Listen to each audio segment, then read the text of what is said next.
Okay, there should be a stream now. Yeah, I took it down and then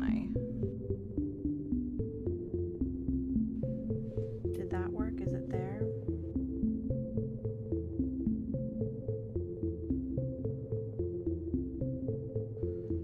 My stream does have a delay, so...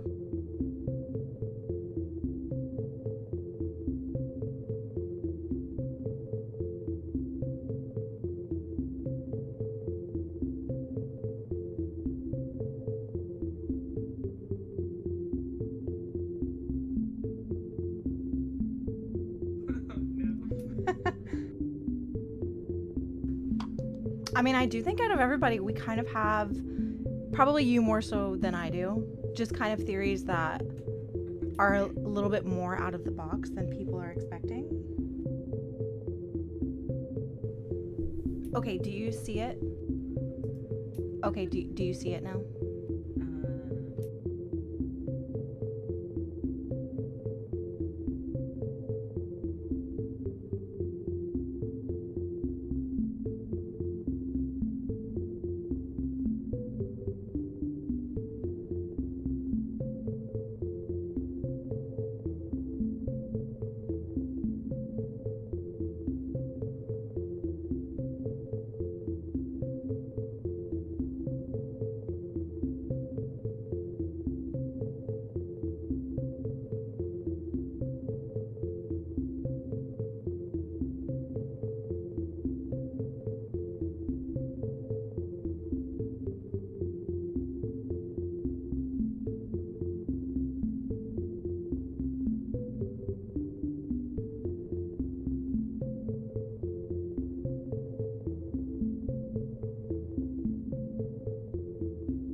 Wait, are you saying hi to me or?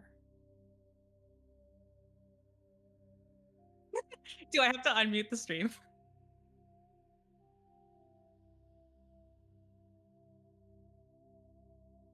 Okay. Oh wow, this is Inception. I'm seeing you open up your own thing. We're in another universe. Okay, can everybody hear me now?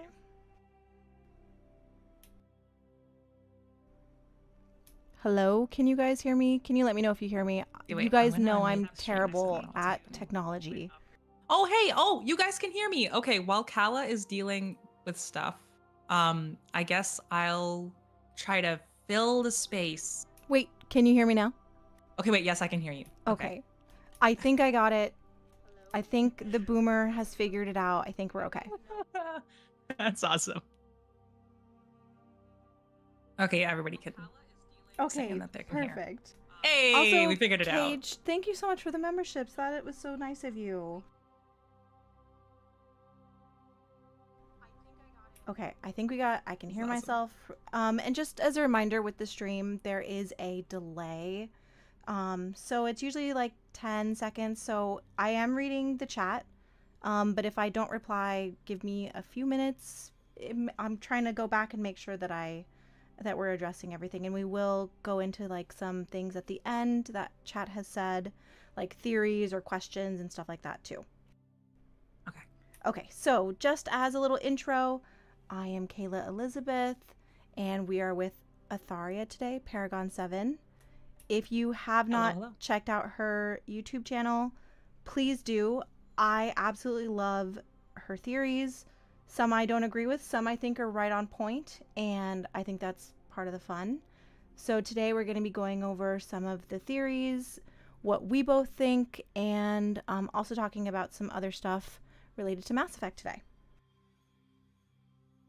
This is so exciting. I was looking forward to this the whole week. Like legit. Me too. As soon as you reached out, I was like, oh yeah, like first of all, I was like, oh, you're gonna destroy all of my theories. No, but I was also excited for it. No, that's the thing. I don't know if you watched my Solving the Mystery of the Benefactor video. I made it a while ago. I've watched it in bits and pieces. I've watched it in bits and pieces. It's a long one. I haven't watched the whole thing yet. I totally understand. But I did kind of come to a similar conclusion about the Benefactor possibly being an AI. I know that I went. So remember on Twitter where I was like, oh no, I realized something about the Benefactor and I have to rewrite the whole thing. Mm-hmm. I literally went over to your video to be like, I need somebody else that is smart to confirm this for me. Because I had the realization that the Benefactor might be an AI. So I quickly went over to your video because I knew you did a huge deep dive. And I saw that you wrote potential benefactors AI. And I was like, okay, I feel good about this.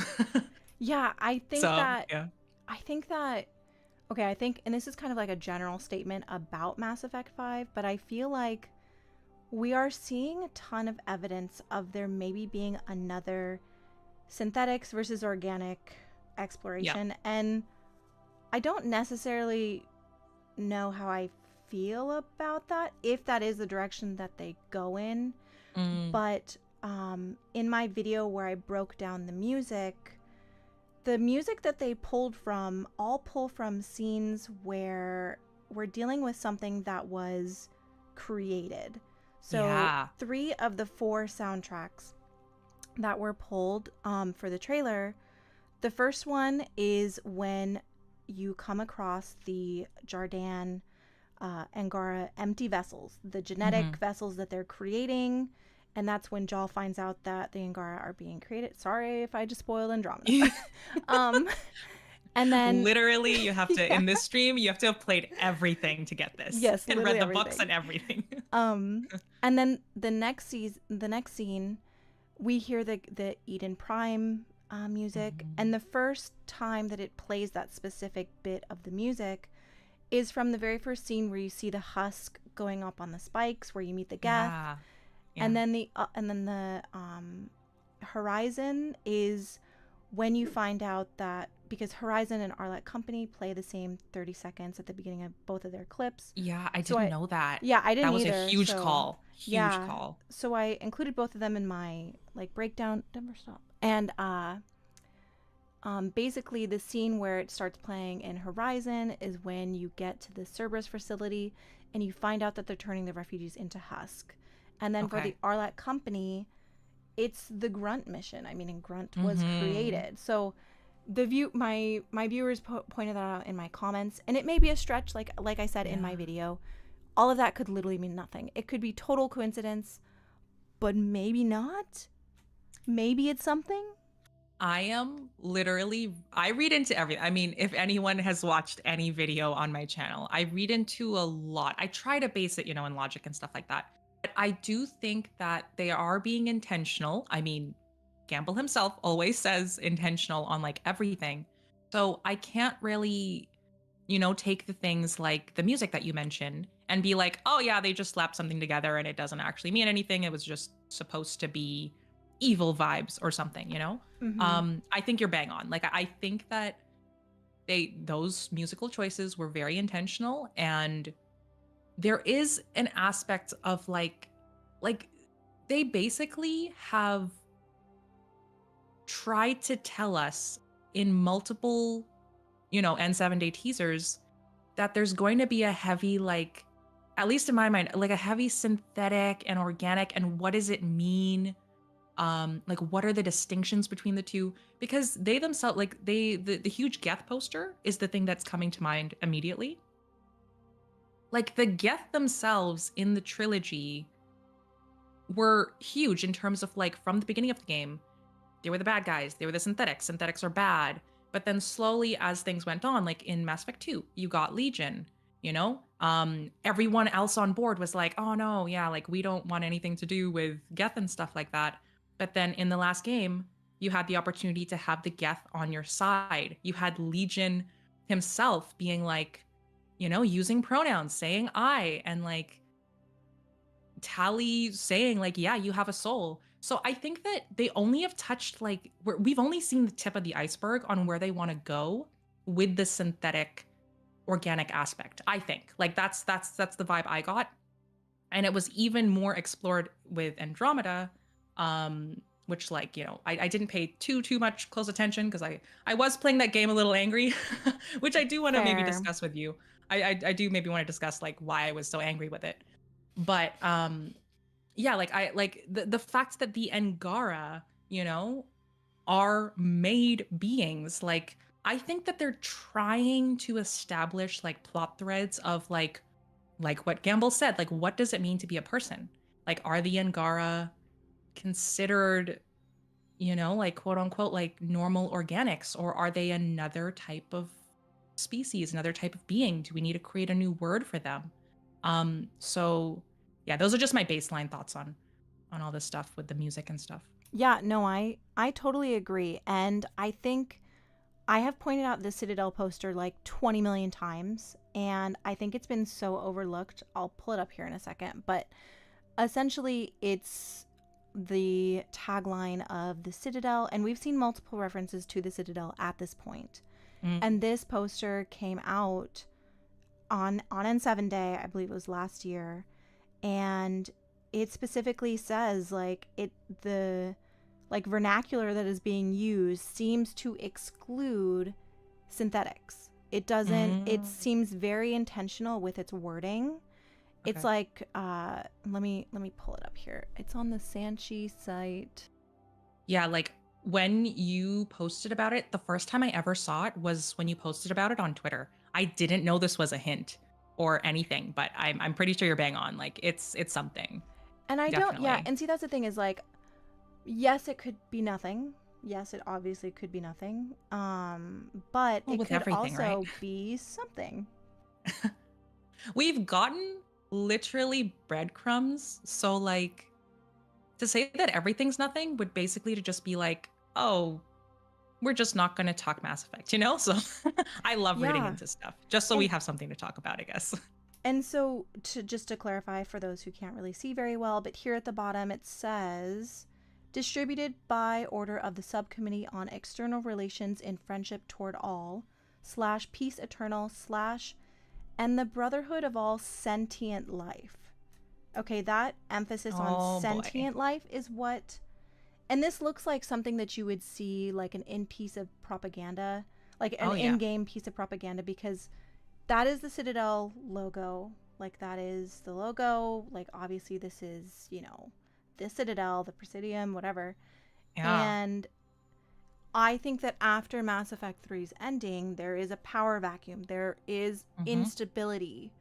And I believe that part of what we could explore is the council and essentially the Citadel trying to reestablish power. Yeah. That's how I interpret that, and that's why I think that this poster could have some relevancy, because Oh yeah. it genuinely seems like it's an in-game asset. Like the way that it's worded seems like it's from the perspective of someone in the Mass Effect world reading it. Like, it doesn't seem like Yeah. it. Yeah. And it's just Oh, for weird sure. that they did this, because I don't know of other Mass Effect merchandise that are like this. So yeah, No, I just I thought can't that was think of super one. interesting. What if they're saying like sentient life to include synthetics in a way? If that makes sense. Like what if they're trying to like they're not trying to include synthetics and they're just trying to say like because like when as soon as you said synthetic or sentient life, Yeah, I that's thought like why. Yeah, it almost feels like a it Quarian. feels exclusionary. Yeah, like VIs wouldn't be included, but potentially the Geth, who are technically sentient, you know, like they have consciousness. They're able to verbalize, I guess. I don't really know what the definition of sentient would be for in the Mass Effect universe, but yeah, that's interesting. That's very interesting. I haven't had a time like I've never actually looked at this full on, but just looking at it, it looks like the moon's also in the back there, right? So they're probably Okay, still I above was Earth. just looking at that, and is this okay? This is far-fetched. This is kind of crazy, but is this Kala, you're talking to Ezo? Okay, me. true. Okay, I am crazy. I True. am the unhinged theorist. You can say anything. Um, is this shaped like the Ezo rock that we see in the? Let me. Oh man, I'm looking at the delay, so Give me 1 second. Sorry, my dog's barking. no worries. Okay, what I can see on stream right now is like the circle. Oh my, okay, wait. I don't know if this is just me losing my mind, but it kind of looks like the Geth Oh my like God. lens flare from the poster. It does, and the picture of Element Zero has the same lens flare. Oh man. I don't know which one you're which I'm gonna pull it ESO up. thing you're talking about. Okay. I'm pulling it up. See, I can't tell whether they just use lens flare just to use it or whether we're supposed to read into the lens flare. Yeah, it's hard to know exactly, like but if you look at the shape of this, they are kind of shaped the same, and they do have that weird lens flare that both the poster did, both the Geth have, and this picture of Element Zero. Goodness. Yep. So that's interesting. That's interesting. I don't even okay, if we had to full on read into all of this though, like what would the significance of them, you know, talking about ESO here even mean? So What I could that think the mean? relevancy of Element Zero, we've seen it in the Geth poster. Like, I'm pretty sure that's Element Zero that we see in the Geth poster. And we know that the Scourge has Element Zero. Yes. And the Scourge also has dark matter. And the Scourge is like still very much a mystery. They could really change anything around it. It's kind of the perfect plot device to connect the two games. And I think one of my like major theories is that I think there will be a relation to like Dying Stars in the next game, because I think that like kind of just makes the most sense based on everything that we've seen. And Gamble liked my tweet too, where I asked, "Is this a Dying Star?" So that's he's very intentional about the stuff that he likes on Twitter. So for me, when I see the Element Zero, which I genuinely think that that's what this is in the back of this, I think that it could be. I mean, it really could be anything. It could be maybe the Geth telescope found something. Maybe the Geth found something. Maybe it is related to the Scourge. I genuinely don't know. Like, it's hard to connect all the tiny little itty bits and, you know, threads. But I do think that this is I didn't notice this before. I really just thought it was kind of like a white flare in the background. Yeah, no, I'm seeing it. Yeah, I'm seeing what you're seeing. There's an outline. Yeah, it totally. And like the shape is similar. So. Oh yeah, no. Yeah, I'm seeing like the outline. Around the lens flare, right near the edge of the circle. Yeah, I think you're right. That's totally an Element Zero thing. Yeah. So who knows? I mean, there's so many tiny obscure things that they put in there that it's hard to like look at this and be like, oh, it's just a coincidence. Yeah. No, literally, if you had to like copy and paste that image over it, it would match it, I think. Because if you look at that one little You know, I would, but squiggle. I cannot get Photoshop No, to no, no. work on stream. No. It's okay. It's okay. Just do it in a later video so that I can be like, yes, I was there when Kala called it. But yeah, I was gonna say I really, really want to talk about the Geth telescope thing because that thing just it it is the most confusing thing. Have you read the comics and stuff like that? Yeah, I've read everything. Yeah. Okay. Um, I think What the hell the do you think about it? Like, what were they looking for? see that's what okay, and I get the Geth telescope is actually something that kind of frustrates me about the Mass Effect world because clearly it was added after the fact. Like it was Oh yeah. added to connect Andromeda to the original trilogy. It Hmm. was added as a way to explain how they were able to get to Andromeda, which like I get it, that's fine, Yeah. but I think they just left so much ambiguity to it that it's kind of frustrating to like read that. Like I love the comic, it's great, but Hmm. you know, they talk about the strange technology. We talk, you know, they talk about them using it for like star charts and equations, and that they were searching for something beyond Yeah. the galaxy. And obviously, we don't know. I mean, it Mm. is a perfect setup for, you know, Mass Effect 5. Like it is a perfect open thread that Yeah. both connects the Geth, that could connect, you know, time travel. I don't know, but I it's just yeah, yeah. yeah. I really think that in the world right now, I think that a lot of people seem to be concerned with like how they're going to connect the two galaxies, and that's totally fair. Same. But I also think that there's a million ways that they could do it with things that are already established. Like Hmm. Yeah. I don't think the connection is going to be that hard for them to do because I genuinely think that all the threads already exist in the game, and this Geth telescope is one of them. Yeah. The thing that has confused me because I read the comic and I assume you probably can't pull it up. I kind of want to look at it on my phone or something. I'm But gonna like, pull up the. I made a video on okay, it. awesome. Yeah, like when I was looking at it, it looked like the Geth were like the weird.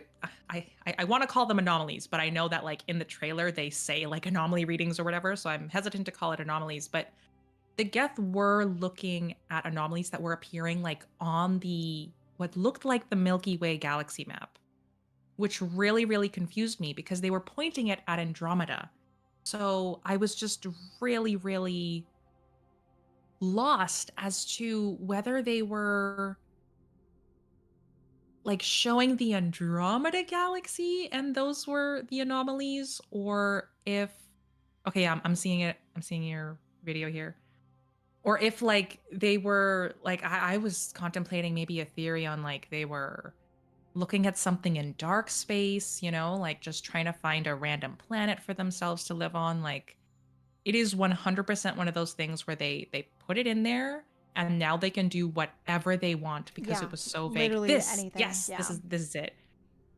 yeah. Sorry, I'm They've seeing it on the delay, so yeah, yeah. I think that the Geth telescope, you know, I think people think that just because we're seeing the Geth return, that it's confirmation that Destroy is not canon or whatever.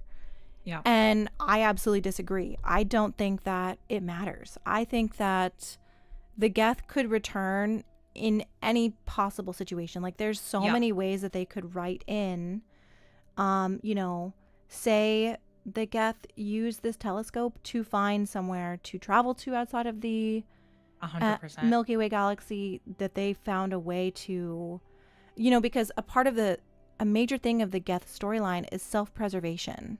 You know, they Yeah. side with Saren to basically preserve themselves. And I think that with the ending of Mass Effect 3, they most likely already had a failsafe.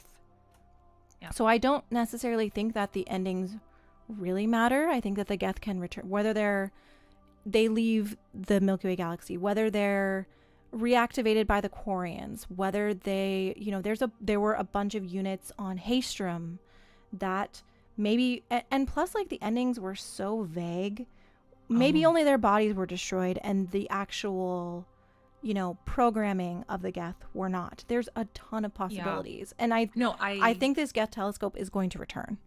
Yeah. Oh no, for sure. But I also think that, yeah, it wasn't like all the Geth blew up or something, because if you can see in the Destroy ending when the Asari are on Thessia, the Reapers in the Destroy ending just kind of collapse. So 100% there's like a million ways that the Geth could come back. But I really wanted to discuss this theory, and I wanted to make a full-blown video on it, but I think it'll be in the new year. So I want to voice it here for the first time, and I want to get your thoughts on it. Okay, let's hear it. So this is going to be big. So I'm just going to try to talk through it and try to figure this out. Because, yeah, I need to talk this through with somebody that actually knows what they're talking about, i.e. Kala. I will try my hardest. Okay. So I have this theory, surprise, surprise, that the entirety of Andromeda is basically just the Mass Effect team's almost like get out of jail free card. But not in the way that you think. Like, I don't think they intentionally left everything behind in the Milky Way because they were like, oh man, we screwed up. Let's just leave everything behind and just go. I think that everything in Andromeda is set up to go back to the Milky Way. And here's why. Here's the convoluted stuff. They intentionally made arcs with every single like Milky Way species put on it. But in particular, they specifically made one with like a subset of like Quarians. They only brought Krogan that were from the Nakmor clan, which lo and behold, like that's the one clan that can like supposedly like fight against the genophage, I think was the reasoning for them to like go on board. So here's my convoluted theory. They technically want to, in a way, canonize certain choices, but they want to like make it canon in like using like Andromeda means. So the majority of players in the trilogy, they essentially cured the genophage. In Andromeda, they sent away a group of Krogan that are essentially, gonna hopefully be able to be reproduce. In Andromeda, though, with the Kilasia like sending the Quarians away, if in the Milky Way you decided to side with the Geth, they'll have a loophole where Quarians can still be involved in their story because they sent away an arc full of Quarians. The Geth telescope, I think, is their loophole for if the Quarian, like if you sided with the Quarians and you blew up the Geth, like not in the Destroy ending, but if you literally sided with the Quarians and you decided to kill the Geth, the Geth telescope and that arc is like, oh, hey, there's a bunch of Geth just hanging out that went somewhere else and, now potentially wear clothes and stuff like that. So what do you think about that? Because I feel like like Andromeda, everyone didn't like, but was secretly or is secretly a way for them to just have a bunch of loopholes to make the endings work and to make all of our choices work, if that makes any sense. Was that coherent? Did that make sense? I have not written any of this down yet, but what do you think about that?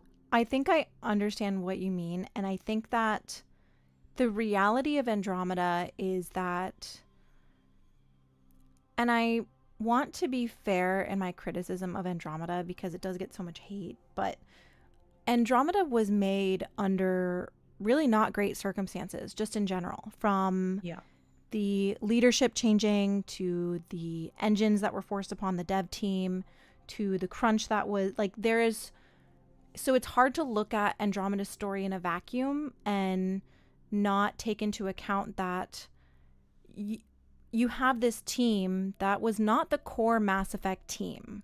There was really only a few devs that really carried over. It was a different studio that worked on Andromeda. And I don't really think that they were given all the tools to succeed.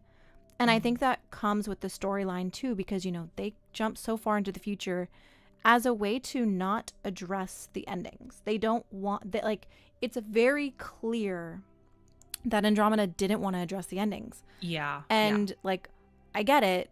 Like, I understand why they did it. It was the easiest way to create a sequel, but it was also the easiest way for them to create a sequel with a team that did not work on the original trilogy. Like, majority of the devs did not. So Right. I think that I agree to an extent that, I mean, ultimately, if you play in Andromeda, yeah, there's always going to be Quarians. There's, well, if they make it, but there's always going to be Krogans, you know, and they Yeah. do. So yeah, I do think that there is some foundation to what you're saying, but I also think that Andromeda was also just kind of made under such complicated circumstances that it's so Yeah. hard for me to look at things as being very intentional like that versus Yeah. being a symptom of its production. Does that make sense? Right.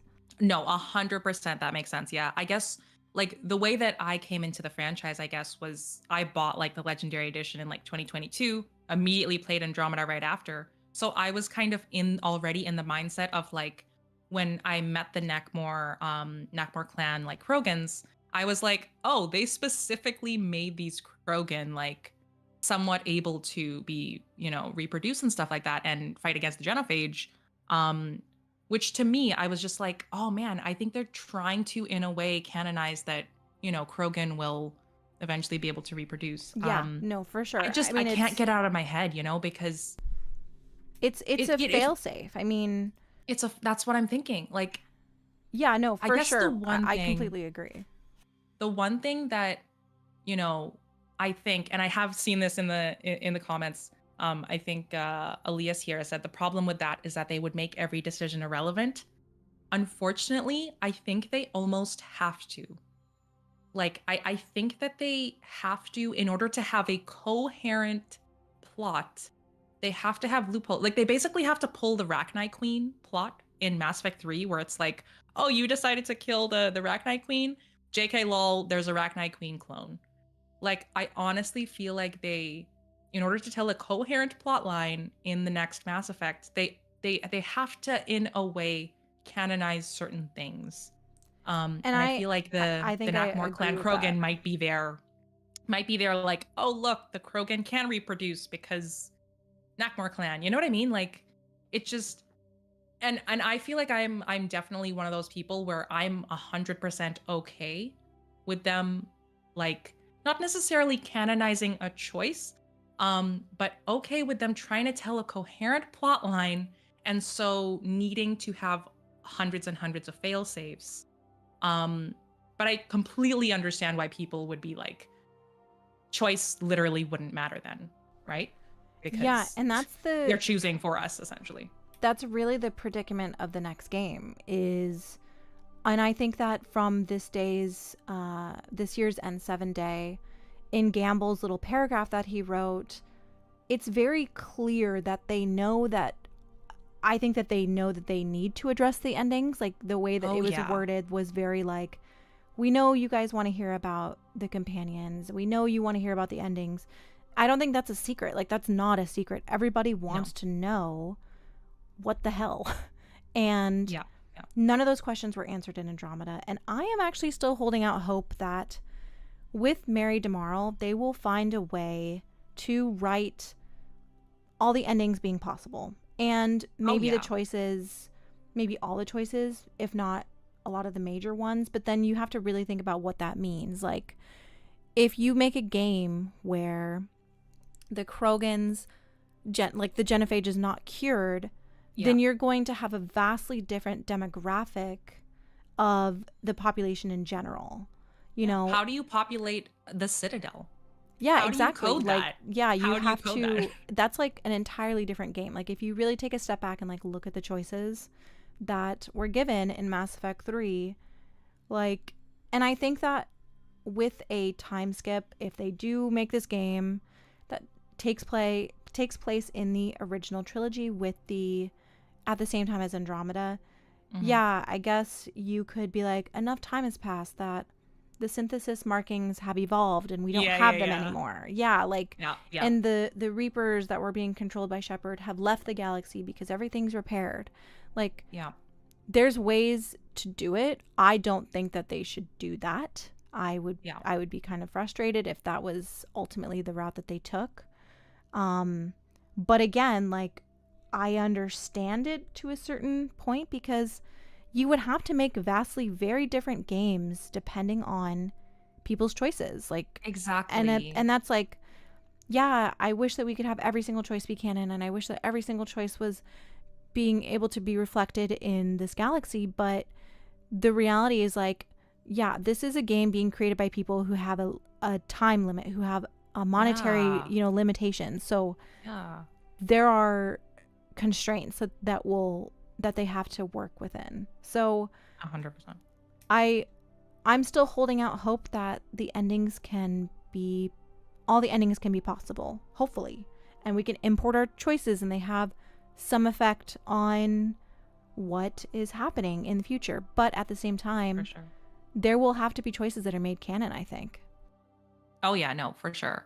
But well, like the thing that I'm trying to wrap my head around is like, everyone's convinced that everything that you need to canonize something, but that's why I think they've left these fail safes, where they're like, oh look, some Geth like kind of left, so now we can have Geth on the Citadel. Like I just keep coming back to this idea of like, how are they going to code the species on like the Citadel? Because if you decided to just not help the Krogan, then there can't be Krogan.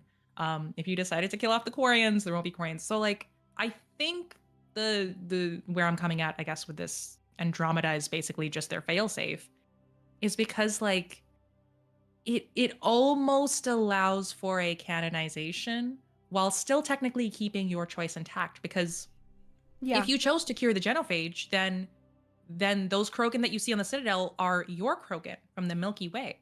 But if you chose to not cure the genophage, then the Krogan that you'll see will be from Nakmor clan from Andromeda. Like it just so it will still feel like your choice mattered. It's just that in a way they are kind of, choosing to canonize something. But 100% you are right. I don't know what they're gonna do with the endings. Like the endings are so vastly different than like everything else. I just like in my mind, obviously I don't know if you've actually watched my crazy theory on the multiverse. We don't have to talk I've about watched it if all you your don't. videos. I have consumed every Mass Effect piece of media. I swear to God, I've seen every video. Oh yeah. I've watched them I all. apologize. No, I no. apologize because my It's theories are interesting. unhinged. It's very interesting. I mean, I don't necessarily think that's the route they will go, Yeah. just because I think that Mass Effect in itself is a multiverse. We each have our own version of this universe that we're playing, and I think that expanding upon that might just be more. I think it feels. I don't want to say anti BioWare because that's like a very strong statement, but I guess it Right. just feels like a unusual route that they would take for writing their world. But at the same time, like, I genuinely don't know. I'm very much to the point where I am open to any possibility at this point. I really have not ruled Yeah. anything out because they haven't really given us a reason to rule anything out. They No haven't kidding. shown anything that has contradicted really anything. They haven't shown anything that confirms anything. So at this point, I don't think there's any point in getting hung up on one theory or not, thinking about the possibility of one, because I mean, we genuinely know nothing. Yeah. Yeah. So Yeah, I it's really interesting because I know that a lot of people want Destroy to be canon, and the stats that BioWare released, I think in 2021, showed that Destroy was, I think, like 43% of the fan base or something, okay. which I didn't see that. is less than half. And you have to Yeah. think, if they go further and make the perfect Destroy, we don't even know the percentage of the players that chose that ending.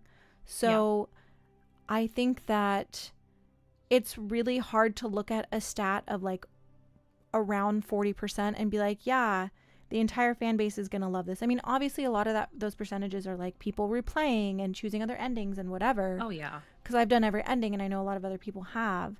But it's hard to look at Destroy as canon because I don't know if realistically with how well the original trilogy is still being received, if they would want to put such a final canon choice on that ending. I think that No. if you do that, it negates some of the replayability of the original trilogy.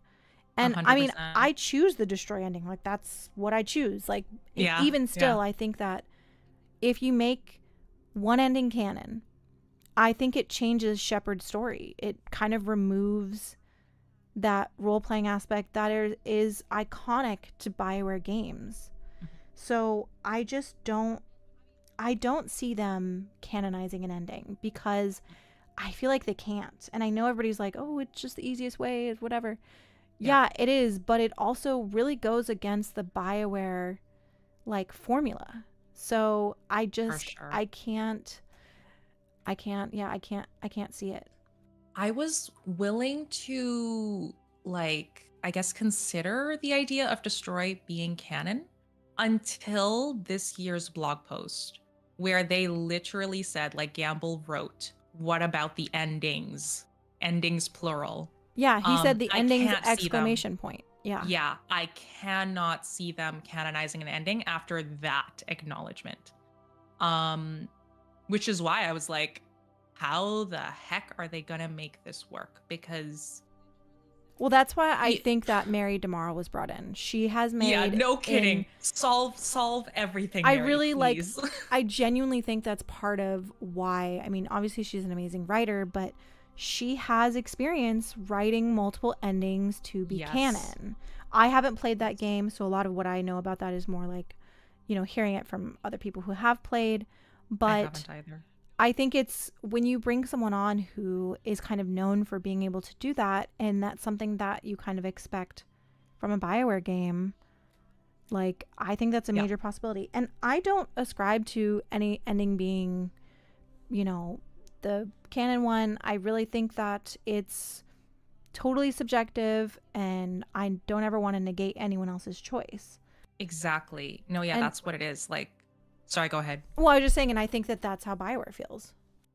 Yeah, no, I agree. Like, I don't think they know they need to value player choice, which is why they're going out of their way to create these fail safes, in my opinion. No, I agree. And I think that, yeah. And not only that, but, and I know I've talked about this several times, but BioWare is in a very precarious situation right now. They are in a very, very tight spot, not only with Mass Effect 5, but as a studio as a whole.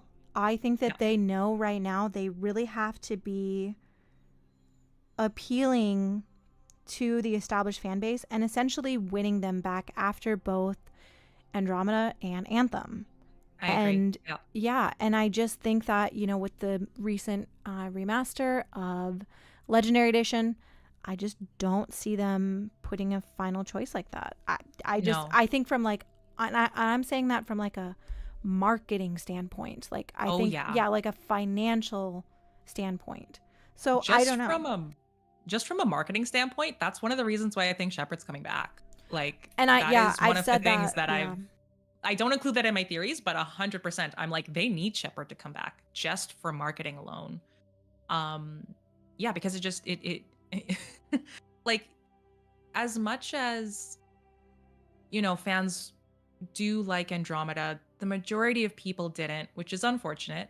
And again, like you mentioned, like with Anthem, like they haven't had a truly successful game since Mass Effect 3 and I guess Legendary Edition. Since Inquisition got Game of the Year and stuff like that. But I mean, even still, Inquisition was known to have a hard development. There was a lot of controversy behind the scenes. And we know that like BioWare is moving away from crunch, and that's great. But the state of the studio itself with the recent layoffs, and I mean, it's hard to say what's going on, but I have talked about this, that with the state of the studio, with needing to deliver hits, with needing to win back the fan base, that's why I could see Shepard coming back. Just because if you like money wise, like if you have executives making these decisions, the most efficient way to bring back fans, even if it's not done well. Like, I'm not even talking about, like, if they bring back It Shepard, makes sense. it doesn't have to It make sense. doesn't Like, have to make sense. I'm just talking about, like, from a purely financial standpoint. If you bring back Shepard, you've already kind of won back portions of the fan base. You've already established this game as a financial success. Yeah. The one thing I really appreciated, I think you brought it up maybe on Mr. Hulton's stream, is I think you had said, like, when you bring Shepard back, you bring back the casual fan, which, like, that's worth a lot, you know, in terms of marketing and stuff, because, you know, they went the route of Andromeda with Ryder, new protag and stuff like that, which is why I think they tried to pull the wool over everybody's eyes and use that N7 marketing, which just wasn't there. Yeah. Like, it would be such an easy win for just casual people to once again be like, oh, Shepard's back, 100% I'm gonna buy that day one. Literally, yeah. You know, like, it's day just one. a financial, easy decision to make, and maybe they won't do that, and like maybe they won't, maybe. And I think that the games should move past Shepard, but I also think that, like, there is still room there. Like, I personally don't know if Shepard should be like a main antagonist. I don't really think they should be the main protagonist, but. Right. I think that there is still aspects of Shepard that have to be explored, because the fan base still, and I'm not speaking for everybody, I'm just saying from, you know, my feelings and like what I see in a lot of Mass Effect spaces, that, you know, a lot of fans feel like they never got proper closure, never feel like they really got a proper send-off with Shepard. And not only that, but, you know, I like Ryder, but I like Ryder in a way where I have accepted that Ryder is the way that they are and that they are not Shepard. Yeah. You know, like. Yeah. You need to rationalize it. Yeah. I think, in your head. And that's a bummer for me. Like, I'm in my mid-30s. Like, I don't want to play as a protagonist who is acting like an inexperienced, like, 20-year-old. Like, that's not what I expect from a Mass Effect. That's just not the, like, going from playing the original trilogy to playing Andromeda, because I played them right after each other, was so jarring. I was like, this feels very young, and same. It's genuinely jarring. Like, it's weird. And, it's weird. Yeah. I which is why I played it angry. Like, I was just so, like, I had just finished Mass Effect 3, booted up Andromeda, and it was just so, like, they went younger. It's a whiplash. It was such whiplash. They went back to exploration. I could not figure out how to work the Nomad for, like, the longest time. I was like, how the heck do you go up a hill? Either. Like, I didn't know you needed to, like, click a different button on to go up a hill. I was like, I don't want to have to shift gears in my fake car. Yeah, like, oh man, there was so much. And then I think the one thing I didn't realize, and I think this is just purely from a, like, individual perspective, was the reason that I loved the trilogy so much was because every single person that you had on board, including Shepard themselves, they were all heroes. They were all so heroic, like the best of the best, to the point where everybody in your first squad in Mass Effect 1 becomes someone.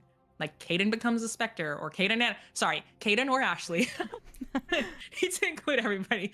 Kaidan or Ashley becomes a Spectre. You know, Liara becomes the Shadow Broker. Garrus becomes, like, potentially in line to become, like, whatever. I forgot the term for the Turian.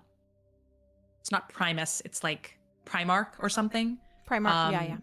Yeah, Primarch. Tali becomes an admiral. Rex becomes the leader of his species. Like, to go from that, just a group of epic heroes, top of their class, to the Andromeda crew, who unfortunately, like. And I figured out why I didn't like them when I read Initiation. Everybody that went to Andromeda, essentially, they're not heroes. They're trying to run away from someone or something in their life, you know? Like, they're trying to leave everything behind. And I think that just that one fact of them not being heroic, of them not being, like, you know, go-getters and just like, yeah, we're gonna be the ones to, like, do this, really got to me. Like the only people that were true heroes that went to Andromeda were Gian Garson, who was a true visionary, and Alec Ryder, who literally created Sam and was like the smartest person in the room at all times. Like he was on the mission with John Grissom, you know, like through the first mass relay. They both died. Yeah. Like it felt like they were just in your face. Everything that happened in Andromeda, I was like, oh man, I can't wait to have Alec Ryder, you know, be on my team. Oh, he's dead. Oh man, I can't wait to like learn about Gian Garson and how cool she was. Oh, she got murdered. You know, like it just felt like constantly you were trapped with people and trapped in missions, like with Sloane Kelly and stuff, where there's a level of like extra nuance there where they're not heroic. People feel They are underqualified. Yes. Yeah. Yeah. Like No, I literally totally the agree. inferiority complex was the entire game. And I think that when you've established to your audience, like in the trilogy, that everybody loves heroes and just, you know, you want to get behind people like that. And then all of a sudden to go to Andromeda, where it's the complete opposite, it was a vibe. And that is the primary reason I think where I played that game completely angry because I wasn't playing with heroes. I was literally every single person there is an anti-hero. Which again, if anybody in the chat and stuff, like if you love Andromeda, I am not taking anything away from that. I don't want to invalidate anybody's love for that game. But for me, when I play my video games, I want to play as the hero. I want to play as someone that is the one. And in Andromeda, it just wasn't that, you know? What are your thoughts on it, Khaled? Because like you like Andromeda. Like did you feel any of that or did you just kind of So I really struggled with probably my first, God, probably my first like 20 or 30 hours with Andromeda. Just because, you know, I had just come off of Mass Effect 3. I was expecting to have that same Mass Effect feel. And like I said, it was very jarring. But I think for me, like I do think a lot of the writing falls flat. But I also just don't really feel, I don't necessarily agree that everyone is an anti-hero, but I do think that everyone is so much more bland in comparison to yeah. the original trilogy. And I think the reality of Andromeda is that it was always going to be compared to the original trilogy. That is inevitable. And it's the same thing 100%. with the next game. It will be compared to the original trilogy. Like that perfection is always going to shadow whatever comes next. It's the reality of Mass Effect.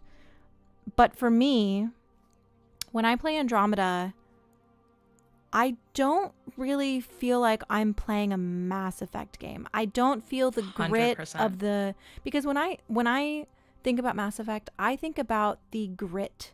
Like I think about the darkness of the storyline. I think the kind of the more exploration of the moral compass. I see, Yeah. and that was really, really, I'm a Renegade player. Like I play the original trilogy and I make majority Renegade choices. And I'm not like, I obviously cure the genophage, but you can still do those choices in Renegade. But Yeah. so I am. I also just love how. Sorry, I just want to interrupt to say you're a majority Renegade player who invited someone that called their channel Paragon 7. Sorry, go ahead. You're right. Yes. Perfect balance there. Yes, exactly. But yeah, I loved how old Shepard felt. Shepard felt like a hardened person, and their choices felt like they came from a place of confidence and determination and your heroism. Yeah, and your characters are everybody around you was mostly competent, you know? And I think that for Andromeda, for me, while I like the game and I've played it more than once, and I am an Andromeda defender. I am not an Andromeda hater by any means. Mm-hmm. But I think that Andromeda just moved to be so young that they really stepped back from like dark storytelling and like morally complex, role-playing aspects that the original trilogy was known for. And that was my main issue with it. Right. I just feel like there was a way that they could have kept those dark things, like I had just recently rewatched the scene where Sam decides to Also, I guess major spoilers. Anyway, just major spoilers for everything going forward from all the games. Yeah. But where Sam decides to kill Ryder in order to get them out of the, weird Archon contraption thing. And I rewatched the scene and like Ryder was joking with, It's their so squad mates jokey. beforehand. Yes. Like I was like, why? Like, why couldn't this have been like like if that was Shepard? I was just thinking like it's impossible to not ask yourself, but I was like, if this was Shepard and that was like Liara and Garrus, Shepard would have been like, okay, Sam, like you're gonna stop my heart, and then you're gonna reboot it. The squad mates would have been like, what the hell are you doing? Don't do this. But instead, like it was just like Cora was like, okay, this is what we're going with, in like a joking manner. Like I just the vibe, the vibe from I guess from the top. I don't know, but it just I really wish, like what you had said, they had kept it a little bit darker. Like instead of being more jokey and I guess younger, trying to appeal to a younger audience. I don't even know if they necessarily did that. Um They did. I don't know, to just After the game came out, Mark Dara did an interview and he said that the game was intentionally written to reflect a CW type of right. show. And like I don't know though, man. it feels apparent that they're trying to market to a younger audience. And I think on Yeah. some level that's fine. Like if Mass Effect wants to reach out or branch out from what they know, I think that there's room in the universe. That's but fine. I don't for really sure. think it should have been a mainline game. Yeah, I don't know. It feels strange. Like it's just from like you already have an established audience. Let's try to grow the audience, which like 100%, that is a great thing to always do all the time. It really felt like they threw their old audience like out the window. And that's Like what's so interesting to me, because I think when I think of the next game, like from like a very obvious marketing standpoint, you have fans who have been with this franchise for years, decades. yes, right? like at this point it's a very long time. Those fans are getting older, like they are Yeah. aging with the franchise. You would think that kind of keeping the same vein where they had this original trilogy that was like an older protagonist but like could still appeal to younger people, but also to older people who are now, who have now established the fan base. I guess to me it's like I just think that the transition to a younger setting, a younger audience, was such a weird choice. Yeah, it's just an odd choice. Yeah, I found it really interesting. And just to see like Gamble say, like I think he replied to Shinobi, like he quote tweeted, like, we're gonna do right by fans. It's like, which fans? Like how can you make everything come together? Because like it's just something that I've noticed, because like I'm very new to the franchise, like literally like a year in. It feels like the fan base is very split, where you're either like gung-ho on the trilogy or all in on Andromeda, which of course that would kind of naturally happen because they've done the thing where they try to appeal to younger audiences. So how do you make one single game that brings all of that together? It just And I that's don't know I how do they're not gonna do it. I do not envy them with the next game. Like, No. and I feel bad for them. I do too, because they have like the weight and the pressure, not only for the game itself, but like BioWare as a whole. And I think that also applies to Dragon Age Dreadwolf. Are you a Dragon Age fan also? I have never played a single Oh, Dragon Age game. man. It is on my backlog. I want to try to get through them all. I don't know if I can before Dreadwolf, so I can understand what is happening. But yeah, I haven't played a single second. I actually got introduced to Mass Effect from, I was a Dragon Age fan first. Oh, awesome. Huge Dragon Age fan. But it's going to be interesting to see the state of BioWare after Dreadwolf comes out, because I think that, and maybe this is me being pessimistic, maybe this is me being a doomer. I think that if Dreadwolf doesn't do well, I don't know if Mass Effect is going to happen. No, I feel the same because they're still in pre-production, right? Yeah, they are. Like, From what we know as of the last update, what was that in August? That like the or wait, when was that they said that the Mass Effect team had moved over to help finish Dreadwolf, and then uh, it's just hold on, give me one. Sorry, I think the Amazon driver's about to. Yep. oh no, no problem. I guess I will just fill the space. Hello guys, how are you guys doing? I'm seeing Alec. Damn, she's gonna be in for a ride. I'm looking forward to my Dragon Age playthrough. I will say, I am looking forward to my Dragon Age playthrough. I've heard a lot of good things. Yeah, Adam's saying most of the ME1 characters are young and growing. Yes, no, 100%. Like, I'm not like immediately just being like down and out on like, I think if Andromeda and the Andromeda squad mates got a sequel, they would have done good, especially if there was like a small time jump like they did with ME2. It's just that you can't just throw out everything from your franchise with Andromeda and be like, oh yeah, we're gonna go back to telling this type of story again. Like you can't do that, right? At least in my opinion, that's not how any franchise that I've seen kind of rolls with it. But yeah, I don't know. I don't know. I did want to just touch on something too. And someone brought or someone in chat brought up, where did it go?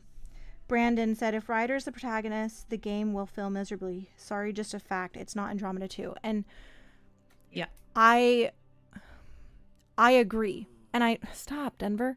I agree, but like not in a malicious way. Like I don't hate Ryder. no, I don't. I agree too. And I genuinely think if Ryder had been given a sequel to grow into their role, to mature some, like I think that I could have connected more with them. 100%. But you have so much of the general fan base who does not like Ryder, who does not like Andromeda, and who does not trust BioWare because of Andromeda. And like I know that people will defend Andromeda, and I have defended it a million times. I like the game. It's a good game. It has a ton of issues, but I think at the core it's a good game. It could have had a great sequel, whatever. But yeah, if you bring back Ryder as the protagonist, that is you're already going to have people who are not going to play the game. I just think that's the reality of the fan base. And like while we're sitting here talking about it, there's also a very broad general fan base. Like if you go look up Ryder on YouTube, especially from the time that Andromeda came out, majority of the videos, majority of the articles are like negative. People really hated on Andromeda. And the opinion has changed a lot since then, and it has become a more, well-received game. But the general audience will have a more negative reaction to Ryder, returning versus like Shepard or even a new protagonist. And I think that's so when people are like, oh, that's Ryder, I'm like, I genuinely don't think we'll ever play as Ryder again. I don't. And I don't think we'll play as them, but I do want them there. Like, and this is coming from someone like you say that you're like an Andromeda defender. I heavily disliked Andromeda on my first playthrough. I'm looking forward to my second playthrough, and I will probably, I guess, defend it. Because I think that what they were trying to do with it will work. Like, I think that, like in my head with my crazy theory, I do think that they were trying to create a bunch of fail-safes so that they could eventually return to the Milky Way. The entire reason that I didn't like it the first time was because I thought they were just like, oh man, we totally screwed up the Milky Way. Bye, we're gonna leave forever. And I was like, oh, okay, you're just gonna leave all of these awesome people behind. That's cool. But knowing now that I think that they were like, I truly believe this, they were always going to go back to the Milky Way, not necessarily even with a time jump.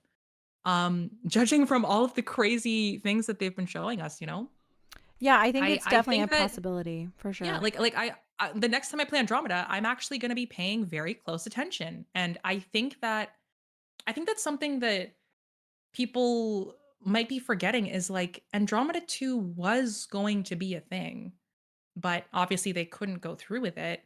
So I do think there will be elements of potentially Andromeda 2 things in the next Mass Effect. And like we're seeing Angara, like we're seeing like, you know, just random stuff where it seems like they're trying to, have aspects of like synthetic, organic, all of that type of stuff. Um, I think they're going to pull a little bit from that. Like they're not just going to toss out all of their content and just be like, "Oh, okay, never mind. Let's just, only go all in on the Milky Way." Like it's going to be the Milky Way and it's going to be Andromeda. It's going to be both. Gamble has said that multiple times. So yeah, I don't know. I don't know if I can see you scrolling through I'm looking for Gamble's tweets. I'm looking for my favorite pastime, scrolling through Gamble's tweets. I'm looking for the picture of the Geth poster. Why did he not post it? Gamble, please. But I wanted to say that, okay, I said all of that about Ryder. I don't think that Ryder will be the protagonist again, but I think we've seen Ryder's helmet. So like, oh yeah, while it's I everywhere, say, dude. yeah, like while I say all of this, like I said at the beginning of the stream, like my mind is not closed to any opportunity. Like I just think that from a marketing standpoint, from a financial standpoint, that if you bring back Ryder as the protagonist, you're going to lose a lot of people, and that sucks. Yeah. But it's true. I see it in my comments all the time. I see it. Yeah. I No, see same. it everywhere. Like, and it sucks because Tom Taylorson, who voices Scott Ryder, literally just did an interview, and you can tell he's so passionate about it. He loves the franchise so much, and I do hope that him and Frida, Sarah Ryder, can come back and maybe do a cameo or play aliens or just have 100%. some like a more positive affiliation with the franchise, because they've spoken about all of the backlash that they got, all of the hate that they got. I mean, Tom literally joked about being part of closing a studio. Like you have to think that that's like that hurt. That sucks, Yeah. So and he loves the franchise, and he has to joke about that. Like that's, I don't know. Like I guess I'm also thinking about it from a human perspective, as I'm sure BioWare is too. Like I think there was this random, I don't know if you saw this, but Gamble liked or replied to the voice actress for Ryder's mom, because Ryder's mom had said like, for Ellen Ryder. I want, like, oh man, am I gonna come back? Yeah, Ellen Ryder, like excited. And then Gamble kind of implied that she might come back in a way. I don't know if I'm misremembering that, but do you happen there was to have that there. tweet? I don't. This is just off the top of my head. I think it was probably from like around the time of the teaser, the 2020 teaser where Liara is revealed. Yeah, I don't remember, but there was something. There was something. Yeah, there. it's really hard to say because even Tom Taylorson, when asked if he was going to return, said that he had heard rumors, and I don't think that he was necessarily implying that he was returning, but I think that he maybe knows who is returning. Oh yeah, I didn't get that sense, but yeah, I could see that. I don't know if he was being like, oh, I've heard rumors, I'm returning. There's no, like, he definitely did not say that by any means.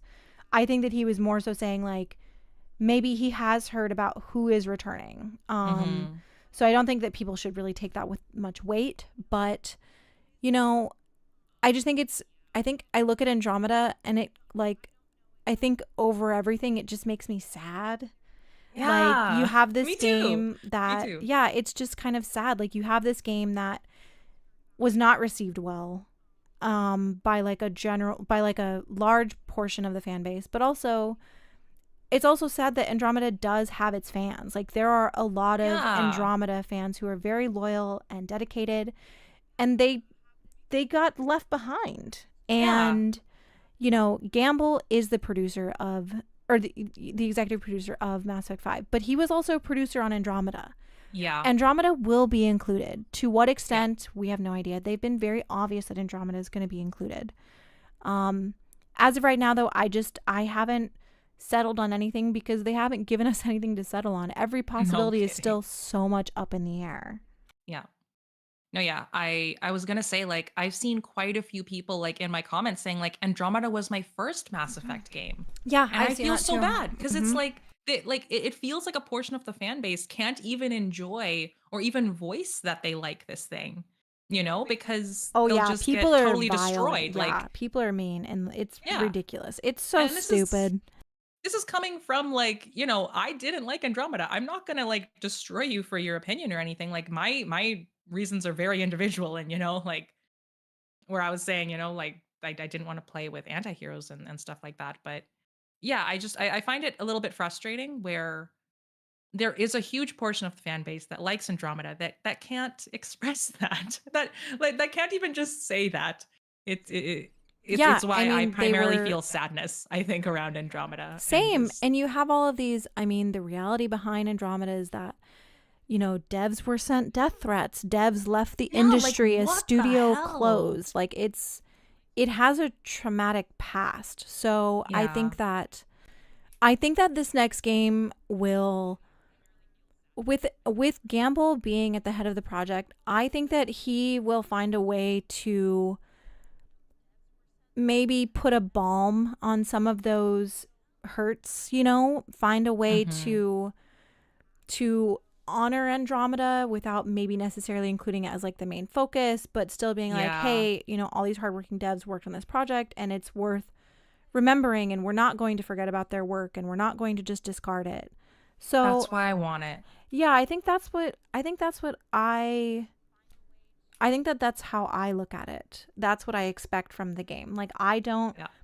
expect a major focus, but I Mm-mm. expect there to be a obviously callback, but also like a handled with care type of Yeah. apology, maybe? It like not necessarily apology like to the fans, but almost like they need to change the way that fans think about Andromeda. Yeah. Because like I want Andromeda to be in the next game, not as the main plot by any means, but I just want to feel good about it.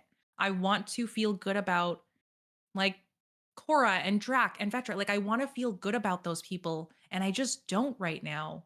I want to, see writers' growth. Like I really want there to be, like you said, like almost like a healing.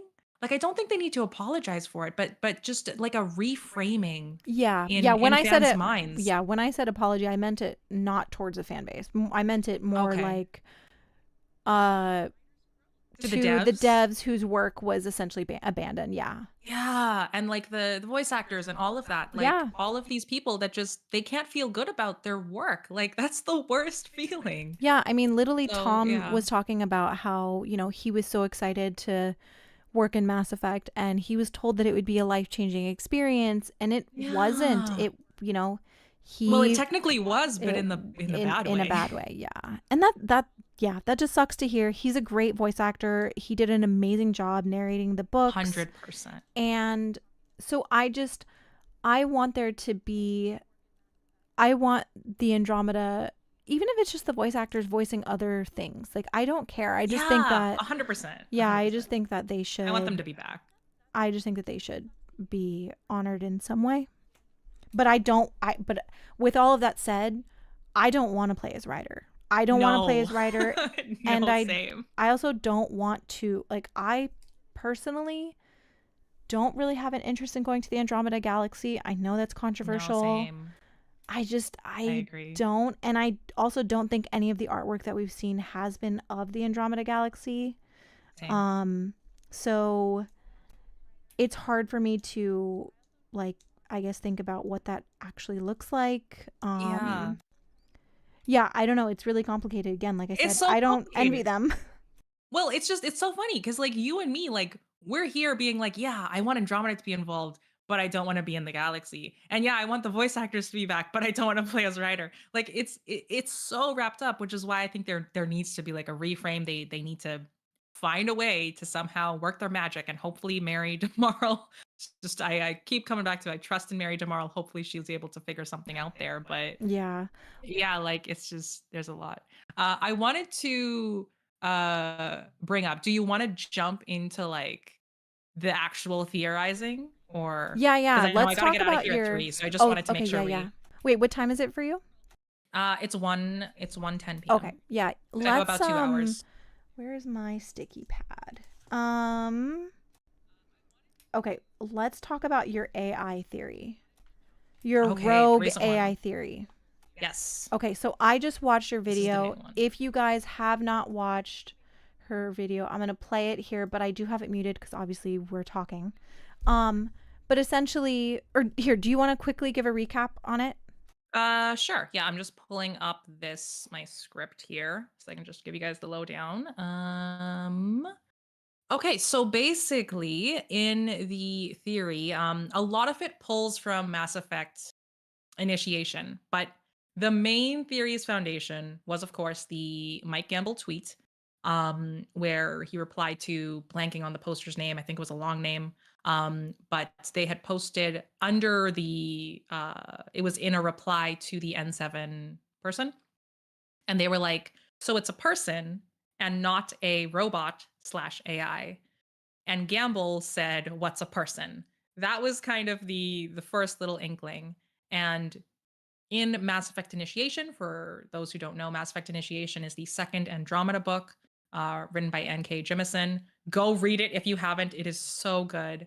But in that book, there is a version of Sam called Sam-E, referred to as Sammy. And he kind of contemplates with Cora, like, what it is to be a person. And literally on the same page, Cora's like, is Sammy considered a person? That's what I was reading, like literally in real time while I was going through my theory on like the N7, like who the N7 could be. Because fun fact, Kella, literally, I thought that the N7 was straight up going to be a enhanced human. I had a full script Oh, interesting. that was like they are an enhanced human that might have been from like homeward what is it, home away or homeward soul or whatever the hell. I had a full on script that was like, yeah, this is an enhanced human. But then I literally did the thing where I tried putting Conrad Werner's head Oh my into the god. Yeah, I helmet. saw that. It Yeah, yeah. wasn't working. I literally tore apart my script after doing that. And I had seen people that were like, if you tilt the helmet a little bit, then maybe it could resolve that. I Yeah, don't know I though. do think that the visor seems like the character is looking down a little bit. Okay, But yeah. again, the head shape The head. is Did you see the divots? I have to admit I am not a huge fan of the helmet. I like the helmet from the side, but I think that the front is a little too simplistic for my taste. Yeah, But I do think the divots in the side of the helmet are very weird because they're it's deep so weird. divots. How do you fit a skull in there? Like I was trying to think, like even if like some people were saying like, oh yeah, Jack could totally fit her head in there because she's very like her cheekbones and stuff like that are very like depressed. But like besides for someone that is literally just a skull, how do you fit a human head in there? And of course, they are an N7, which is like a lot of people have said things like, oh, you could maybe fit like a Drell in there. You could maybe fit like some people are convinced you can fit an Asari head crest in there, which I don't think is possible. But I've tried every way to do this, guys. Like I can see Kala is showing you the FemShep version. Mm-hmm. The divots on the side of the head, that little space there, that would That's where head crush a goes. human Yeah. head. Yeah, I do Like think I just it's it an doesn't make any sense, odd. which is why I think they are an AI because with the what's a person and all that stuff and trying to fit a head in there, I'm like there is no way. Like this is either a new alien or it's an AI. It's I think that they are turned down. But at the same time, I think the helmet's just odd. I A huge portion of it is missing there. It looks Yeah.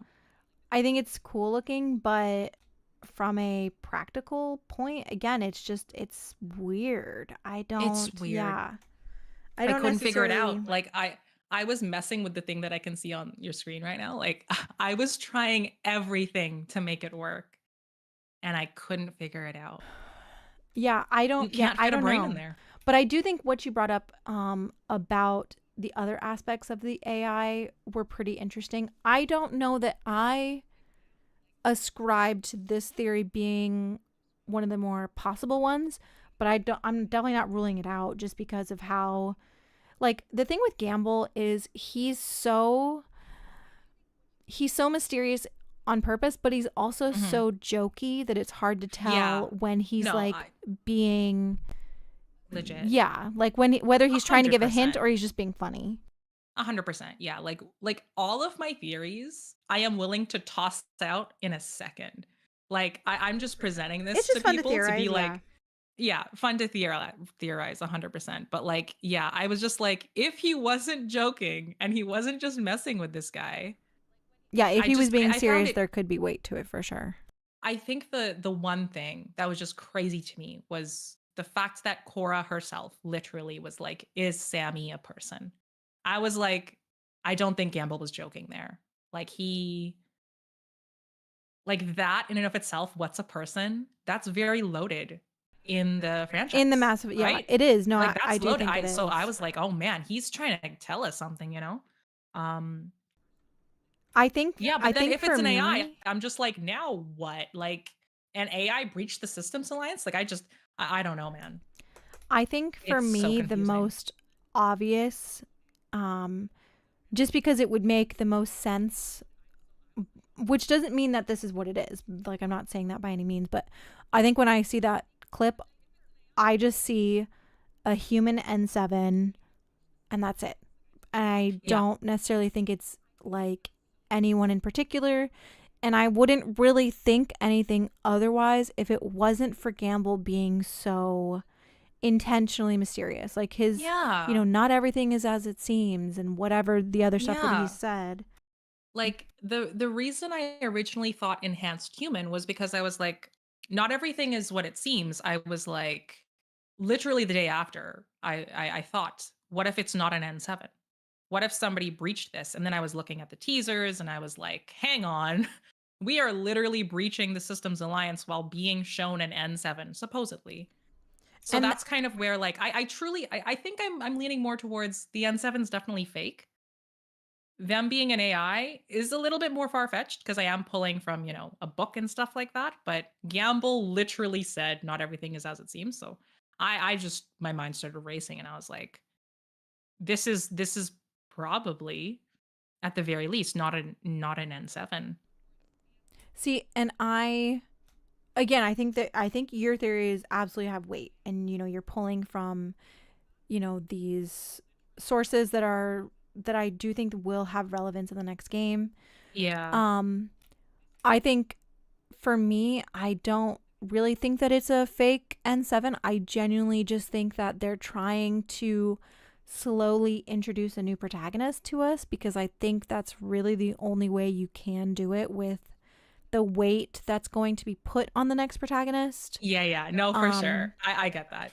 And yeah, please so feel free it's at any point. You don't have to be kind about it. Just be like, I think you're well, wrong. no, it's And just not take that me down. because I don't think you're wrong though. I think No, no, no. It's okay. there's It's okay. like we know nothing. It's Yeah. right now Yeah. where we can speculate anything is probably the funnest time because it literally like we can speculate anything. And I do want to Yeah. point out obviously you read that book, so you're familiar with Anita Goyle. Yeah. Okay, Oh my I think God, dude. Anita Goyle could make a return. So for those who are not familiar, Anita Goyle was the human ambassador before Udina. She was working with Alec Ryder to back when he was working on the Citadel, and he approached her with his Sam concept, and she was like no, and Yeah. basically told on him, and that's part of why he got um you know ejected, dishonorable Yeah. discharge from the Systems Alliance. But later in that book, he thinks that she is the one who steals the SAM kernel and replicates it. And Well, did he think that, or that his he place thought got that. trashed? He thought that, yeah, no, he thought that she took it. Oh, Yeah, so okay. he thinks that she took it, and she has that scene in Andromeda where he's talking to her, about the AI, whatever, and she's Yeah. very, it's very suspicious.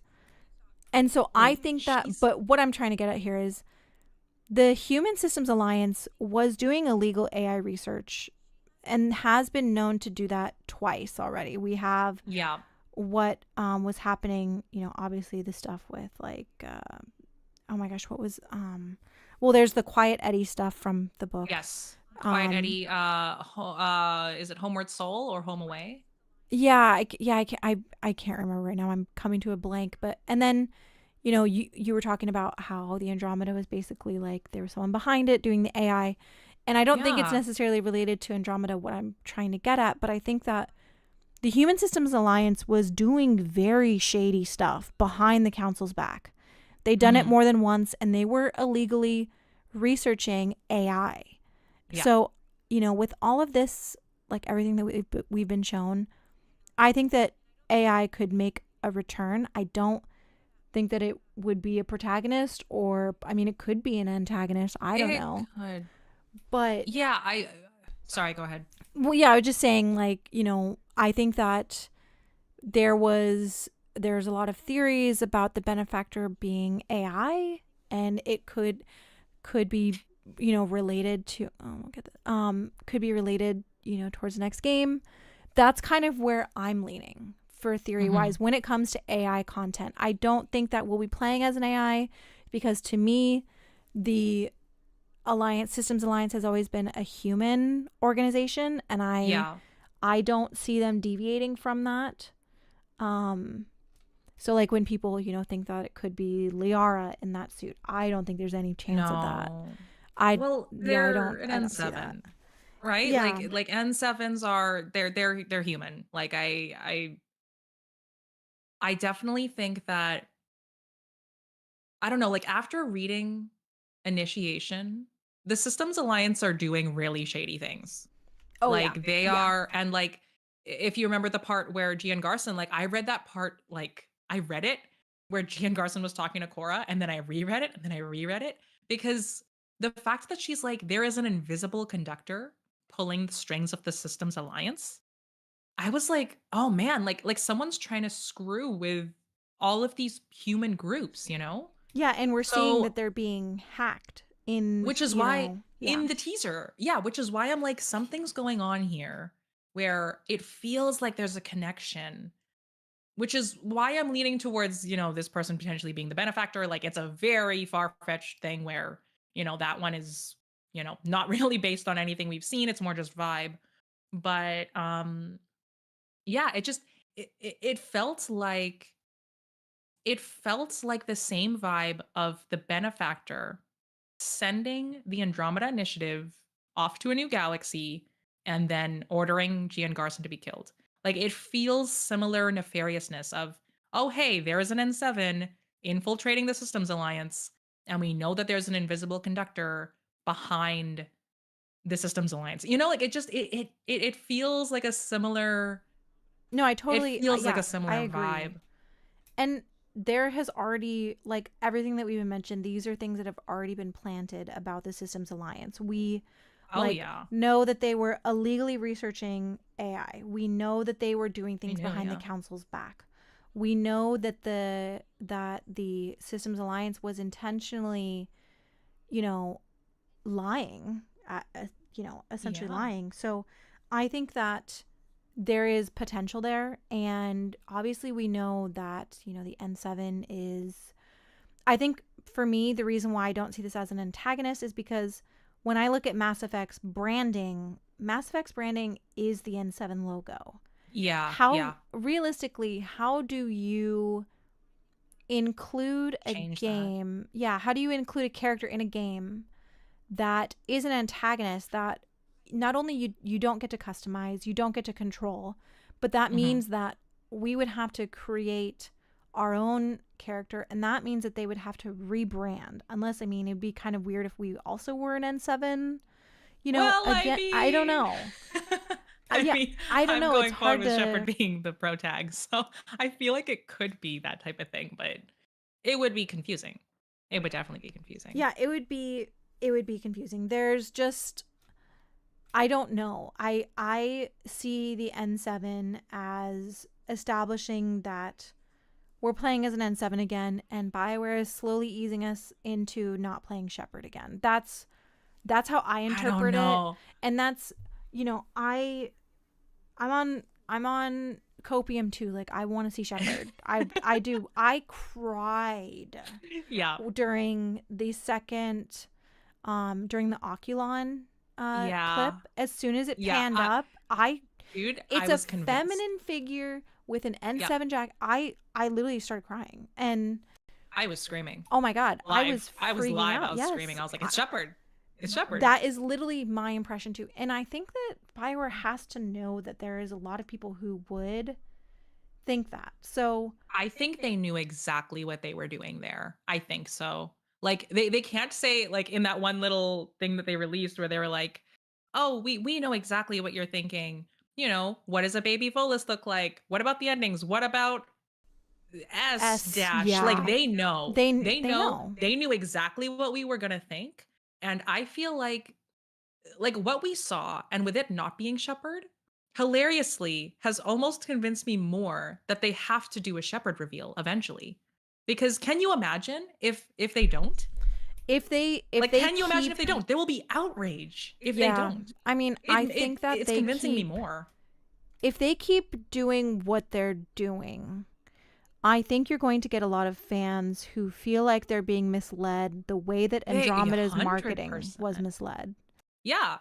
Well, 100%. They would lose people like left, right, and center, and no one will buy the new game. And you brought up like BioWare, they're in a precarious situation. Like, I think, I think that they're intentionally messing with us because they know they're eventually going to do a Shepard reveal. I don't Yeah, know I if don't they know. think like, oh yeah, like we showed you Liara picking up the N7 and brushing it off, like how she would brush it off for if it was Shepard. Um, like I feel like they almost were like, okay, people kind of got the right idea. There is a portion of people that are like, Shepard might be coming back. And then in each subsequent hint that they've given us, they're like trying to show us more pieces of the puzzle. Um, Even though we're all just still hung up on when are you gonna show Shepard? And I think that that um, probably sucks for them, because how do you take a franchise like Mass Effect that is so branded with the N7, that is affiliated with Shepard? How do you, like, do realistic, something like, like they this. even used N7 marketing for Andromeda. Like, they had, like, on some real level, like, you have to bring in what fans know about the franchise. Like, that is the marketing. Yeah. So when they're bringing back an N7, I think marketing. But when they bring back an N7, a lot of people, not everyone, because yes, the N7 is just a military moniker. Like, it's just a rank. Like, yes, it doesn't have to mean Shepard, but in the context of Mass Effect, it always has. Or, Yeah. Ryder, but even still, like, Well, what if they're I don't know. trying to change that? Like, what if this is their attempt at, like, if this guy is a bad guy somehow? What if they're trying to be like, hey, N7 doesn't always mean Shepard? Like you mentioned, they need to move past Shepard eventually. What if this is kind of one of those, like, we're gonna change what the meaning of N7 is? Like, we could Maybe. have an I N7 mean, baddie.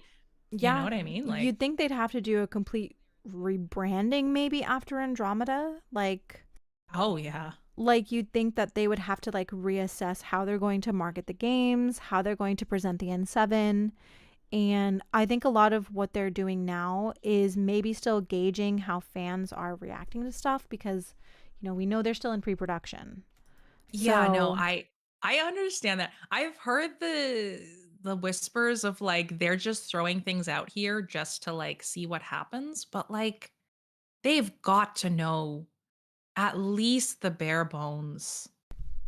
Well, yeah, it's Like, been, let's see, this game has been in it's production been since so March of long. 2019. Like, So, yeah, like yeah. I personally, I don't buy into the they're just throwing things at the wall and seeing what people are saying. Like, they're releasing full on characters. They're, showing us like the Systems Alliance is building some type of relay. Like they know what's up to some extent.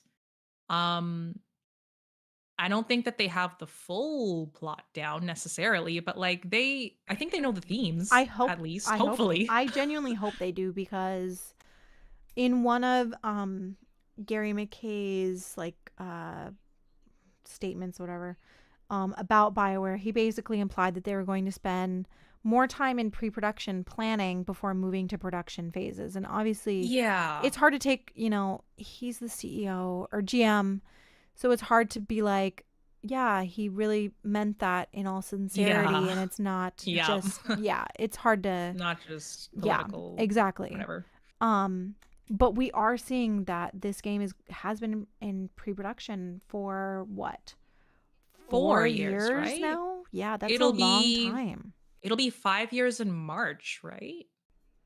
Because it was Yes. Mm-hmm. 2019, March 2019. So yeah, like Yep. it'll almost be in pre-production for 5 years. Like, So yeah, yeah, like I think they realistically, know they what's up. have Like, to know by now. there is, like they always say, there is a core group, there is a small group working on it. Those guys aren't just rocking up every day and like doing nothing. Like, they are working on the story. They're trying to figure out probably characters and, like all those little things. Cuz like I don't necessarily know how, like what stage of each project in game dev like constitutes like what you're working on necessarily, but I assume production is more like putting what you've already decided is going to happen in pre-production into motion, in Yeah, terms of, it does. actually getting people animating and all of that stuff. And then Mm-hmm. you kind of decide timeline wise, like, okay, we don't have enough time to, do XYZ, so we're going to cut that. But they, like, hopefully the fact that they have this huge long pre-production period means that it is going to be relatively coherent, and they're going to know what they can cut, what they can't cut if time, constraints happen and stuff like that. But I will say though that they yeah, only hired Mary DeMarle in what, it was 2022.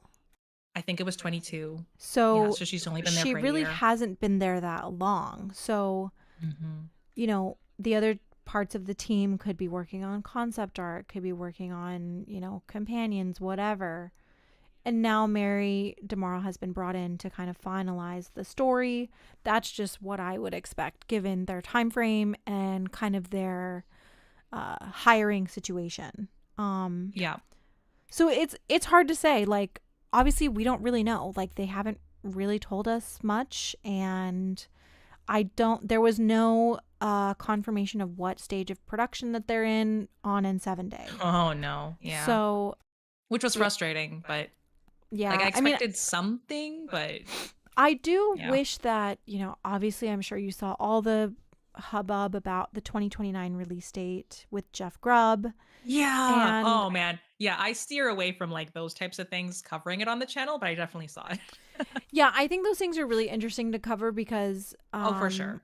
I think that you will have people who like ascribe by that being the absolute truth. And Grubb Yeah. has been accurate a lot, but he's also Oh yeah. not been. And I wish that people would, number one, check the source and like context of things that are being said. But Yeah. also, I wish that people would not take those things as finality. Like, Jeff Grubb said 2029. Tom Henderson said 3 to 4 years. Who Yeah. knows? Like, who 3 to knows? 4.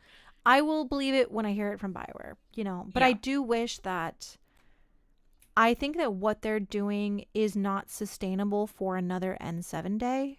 I think that they Oh, will. for sure. Yeah, I think you're already kind of getting fans being a little upset that we don't have any confirmation of anything. And there were people who responded to him, and Gamble replied to them about Oh that yeah. specific topic. I So, appreciated that. He responded to that one person who was like, "It's not cute anymore." And yeah, he and I was think like, that "That's fair." And I was like, "Oh wow, he's acknowledging it." I It think was that good. person was a little harsh just because I think the reality of the game is like they'll show stuff when they're ready, and we shouldn't Yeah. be pressuring them. But I also understand the frustration that it's been 3 years now. We still have literally no confirmation. We have none. Yeah. None. Yeah. And I understand the frustration.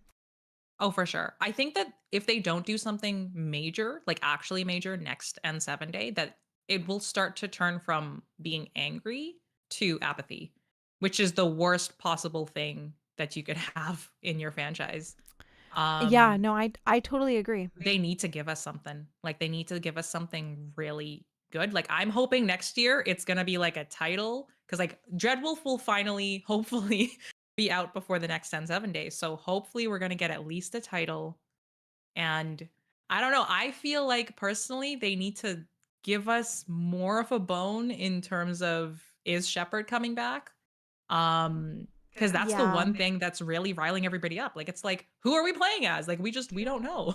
It is, and That's like the major thing. it's honestly like I've gotten to the point where it's kind of annoying where like it's fun to theorize about Shepard, but like I'm also at the point where like I just want to know. And I thought that Yeah. that's what this N7 day was going to 100%. be. I thought that they would reveal I was who this convinced. N7, like I even replied to Gamble and I was like, show me her face. And, like, Yeah. and I'm all for them keeping the protagonist ambiguous if they're going to kind of do what Dragon Age does, where there's like no iconic look for the character and, Yeah. they just show them as this ambiguous design so that you can role play, project onto them. I Yeah. like fine, but I personally I would prefer Mass Effect to like if they don't return to Shepard, I would still prefer them to create a new protagonist that is like Shepard, where they Right. have an iconic look that we can see them in the trailers, and they have an established identity that they can show outside of marketing because I think that's part of the fun with Shepard. That's just my opinion though, but I also play as default Shep, so For sure. Yeah. I just I really really think that the really vague teasers and stuff like that is honestly coming down to Dreadwolf isn't out yet. Cuz if you think about it, right? If we just hypothetically said that they revealed that that was Shepard and we saw FemShep there, it would overshadow it would Dreadwolf. it would overshadow Oh yeah. Dreadwolf and sales would tank to the point where they wouldn't even be able to do the next Mass Effect. Cuz like can you imagine the BioWare account? Anytime they tweeted out like a Dreadwolf update or anything to do with like Dragon Age art as they always do, it would just be flooded with comments of just show us more Shepard, just show us more Shepard. So I think that they were very, very reluctant. And I think they know what they're doing. Like I think they didn't want to reveal Shepard yet. And I'm really hoping we get something next N7 day. Because the Mass Effect community would just completely overshadow the Dragon Dragon Age Age, yeah. community And I by think far. that's totally Like, fair. They're not going to focus on Mass Effect until Dragon Age is out the door. Like that's just the yeah. reality. That's the reality of it. We're not going to get any final confirmations or any major reveals until Dreadwolf has been released and its marketing Yeah. cycle where it's the forefront has ended. So, Yeah. and I We think might not even I get wish something that next on fans would 7 day. be more realistic about that. But yeah, so I think, I think it's really important that people remember we're at a time now where literally nothing is confirmed. Everything's still a possibility. Yeah. Theorize all you want, have every theory, make it weird. It doesn't matter. Like, eventually your theories will be true or they won't be, but that's far Yeah. away from now. So, have fun while you can. Yeah. I'm just seeing Caged in the chat has said Game Awards. Do you think something's gonna happen in the Game Awards this year? Um, Like next week? like everything, I mean, in 6 days. um, No kidding. like everything that we just said, basically, I think that if the Game Awards are there, I mean, if BioWare is at the Game Awards, they will still focus on Dreadwolf. I Yeah, think, that's what I'm thinking as well. that's what I think. The Game Awards have kind of always been the bread and butter for BioWare reveals, so that usually seems to be the place where they do reveals.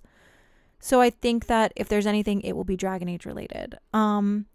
That's not to say though that I don't think that maybe they will show this N7 clip. I don't know. I do think that this Yeah. N7 clip, it looks like there's more to it. If they want there to be, but it is also an Yeah. in-game like render, an engine render. So I don't know. It's really hard to say. I do think that if we get anything though, for sure it would be Dreadwolf if we get anything, with Same. Yeah. maybe a Mass Effect sprinkling. They have shown both Mass Effect and Dragon Age before. So Okay. I don't know. I don't know. Yeah.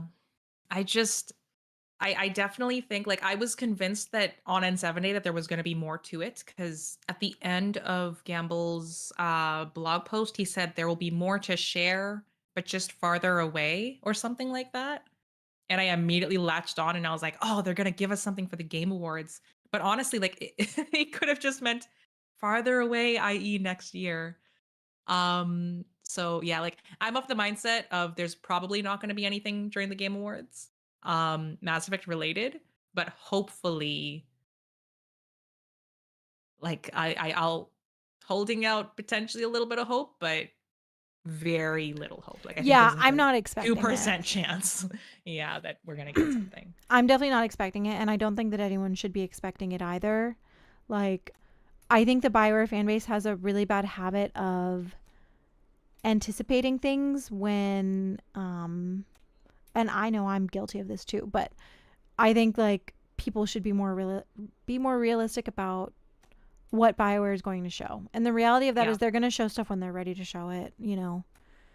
The wait for Dreadwolf has been, I know it's been rough, but like I am of the opinion that I never want to rush a development team. I never want to, like, especially with the way that the video game industry is, where devs are being rushed and they're not being treated as well as they should be. yeah, So I never want to contribute to that. But that's just my opinion. no, yeah, So for sure. yeah, we'll see. I mean, Dragon Age Day is in 3 days, so Oh maybe yeah, maybe they will confirm or say if they're going to be at the Game Awards this year. They have in the past told us if they're not going to be there. Um, so that's kind of what I'm holding out for. Is I want to see yeah. what Dragon Age Day looks like. I'm a huge Dragon Age fan, absolutely massive Dragon Age fan. Um, so I'm very excited for Dreadwolf, but Yeah. you know, I also want them to pay their devs and pay the severances. And I think that Dragon Age Day is going to be interesting because, Yeah. yeah, There's a lot around that. there's a lot of controversy around BioWare right now. And it's hard to be excited about Dreadwolf with everything that's happened with Mary Kirby For and, sure. just the team that created it. So we'll see what happens. We'll see. Yeah. And, the Bioware devs that were laid off are not calling for any type of boycott either, but they were also asking for basically visibility on their severances not being paid by Bioware. So, Yeah. it's just going to be interesting. It's hard being a Bioware fan right now because, I want No these games kidding. to succeed, but I also want the devs to be given proper payment. I want them to be treated well, Mhm. and I want them to feel like they can create these games in a healthy environment. So, Yeah, no yeah, kidding. we'll see what happens. It's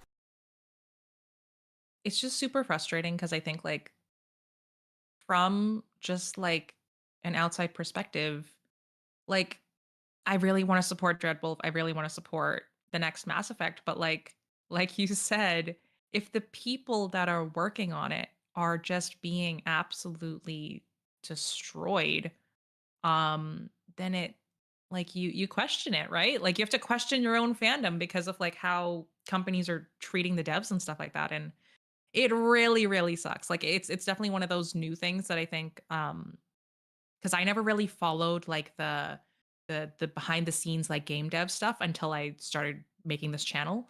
So I've only really, gotten into that stuff like this year, but it's such a struggle. Because It's how can you complicated. both support Dreadwolf, like how can you go out and buy Dreadwolf day one, but like try and support the devs? It's a struggle. It's a struggle. And that's why I always defer to whatever the devs are saying themselves. Like the devs are not calling for a boycott. They don't think that that is beneficial. They Yeah, want their work seen. They want, there's still a lot of devs who are at BioWare, who are veteran devs, who did work on Dreadwolf and are working on Dreadwolf. And for sure. like, you want to support them. Like I want to support Patrick Weeks and, Karen Weeks. And Yeah. there's a ton of devs that are so great with the community and, you want to support them. But like Mary Kirby, major writer of the foundation of Mhm. Dragon Age, and she's been treated very poorly. So Yeah. how do you properly navigate that? Yeah, I don't It's know. It's hard as a ridiculous. fan. Like you only have so much that you can even do anyways. We're just a fan. We don't have any relevancy. Exactly. So, Yeah. yeah, it's hard to It's say. frustrating. I just hope that, you know, I want the devs to succeed. I don't necessarily have any, like, I'm not like a, BioWare lover in that I love a Yeah, corporation, but I love for the sure. devs that created these worlds and I want them to be treated right. So Same. like I want Dreadwolf to succeed for them. Um so yeah, it's hard, and I think that if Dreadwolf doesn't succeed, I don't know if Mass Effect 5 will happen. So yeah, Exactly. Yeah. it's complicated. I guess we'll see what happens in 3 days, if anything, on Dragon Age Day. I think we'll get something big this year, just how we kind of got something bigger this year for N7 Day than we did last year. Right. But again, Yeah. we'll see. I don't think that BioWare is doomed. I know that there's a lot of doom and gloom around it. I completely understand that, and I've been very like cynical about my criticism about that aspect. Yeah. But, you know, Mass Effect Legendary Edition did very well. They've talked about it. Hmm. They've talked about how well it did, way over expectations. So they know that there's this major marketing demographic for Mass Effect. And ultimately, we'll just have to see what happens. Like, Yeah. I don't know. I honestly think at some point Jason Schreier is going to release some behind the scenes, like what happened with Andromeda. I don't freaking know. Yeah. Oh man, that would be epic. I just want the devs to Um. be treated right. I love their Yeah. work. You never want to love a corporation. You don't want to support No. the executives. That's like their reality of it. But like the devs made these characters.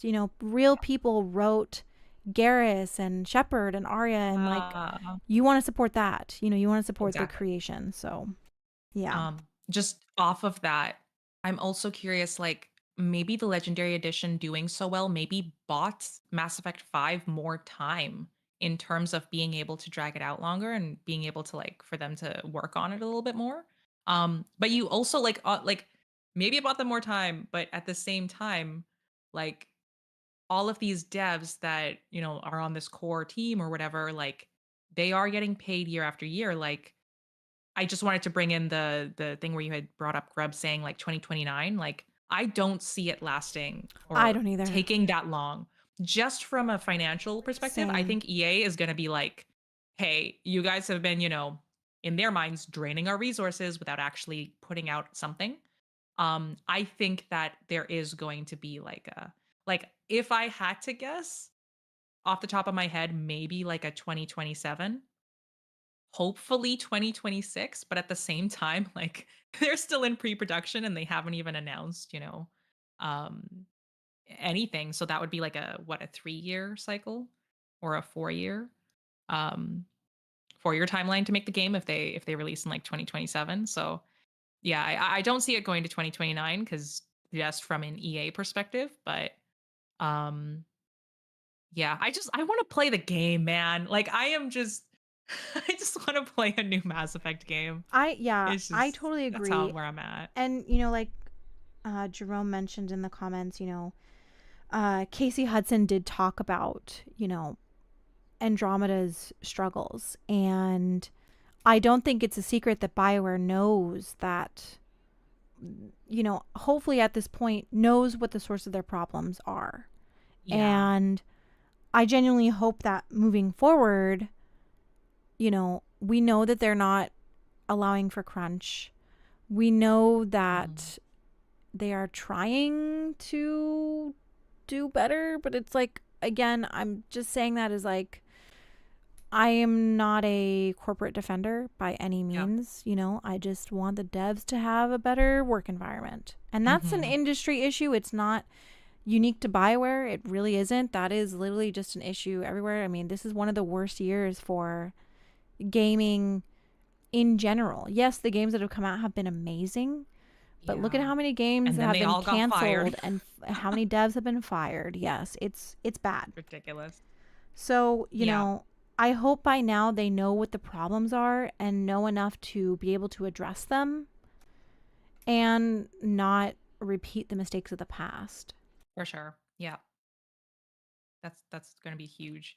I'm just glancing at the clock here, and I know we haven't discussed anything beyond the rogue AI kind of theory and stuff. Do you want to jump into any of my other stuff, or Do you have any other theories that you want to? I wrote AI on my thing like I 3 am times because I'm dumb. I Do you am have any other theories you want to curious. describe or describe? I Describe. know I that mean, discuss. I know that I kind of said that you would attempt to put the multiverse theory into the ground, and we kind of briefly touched on it. But instead of kind of touching on that, I want to get your thoughts on if I can maybe send you something on Discord.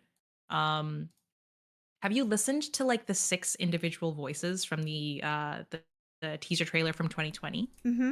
Where like one of them's like, yeah, so like I wanted to get your thoughts on what they're saying there and what you think it could mean, because that's kind of at the heart of the multiverse theory, is the anomaly readings and blah blah blah blah. um and the fact that I'm just trying to come up with a way to make every, canon, every Mass Effect 3 ending canon while Shepard still comes back. Do you want to go over the voices, or do you want to just maybe discuss the theory? Like what do you want to go with there? So we know that the voices mention an arc. It's the arc 6, right? That they mention. Oh no, sorry. I'm talking about the part where it goes past the broken relay, and And it's then like it's like, anomalies seen all across space yeah, or something like that. yeah, there's like that one, and then there's like I can send you the actual sound bites if you wanted to like play that. Sure. Cause like I feel like somebody on Twitter like asked Gamble, did we miss something there? And he had kind of said something. Oh dear. Okay. Can you Sorry, I was send it doing it on my end. in the Discord? Yes, I will. So it's voices 1, 2, 3, and 4 combined, 5 and 6. I'll just DM you. Because yeah, like after trying to listen to this, I was like, what are they thinking about and planning here? I won't be able to hear it if you're playing it on stream, so just let me know if you start playing it so I know to shut up. Okay, I am gonna play it on stream, so give me Okay. 1 second. All right. Just let me know when it's done.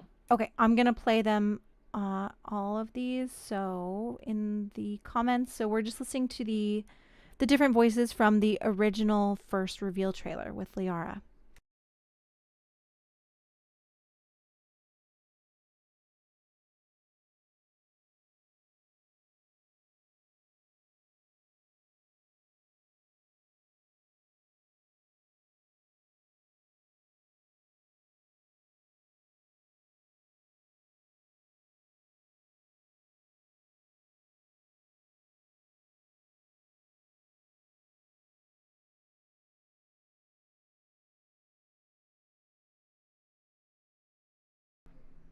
Okay. So to me, I have interpreted this. Oops. I'm gonna pull up the trailer. Oh wait, people are saying no sound. Oh, they can't hear it. Oh, I muted. I'm stupid. Oh yeah. I'll remain quiet, so like I think they won't get a double me voice. Actually, You I can don't know how to unmute. make it so that they can listen to it. I think you just have to unmute desktop audio. And then as long as we don't talk, they won't get a double version of us. Okay. Let me try that then. We're working on a gang.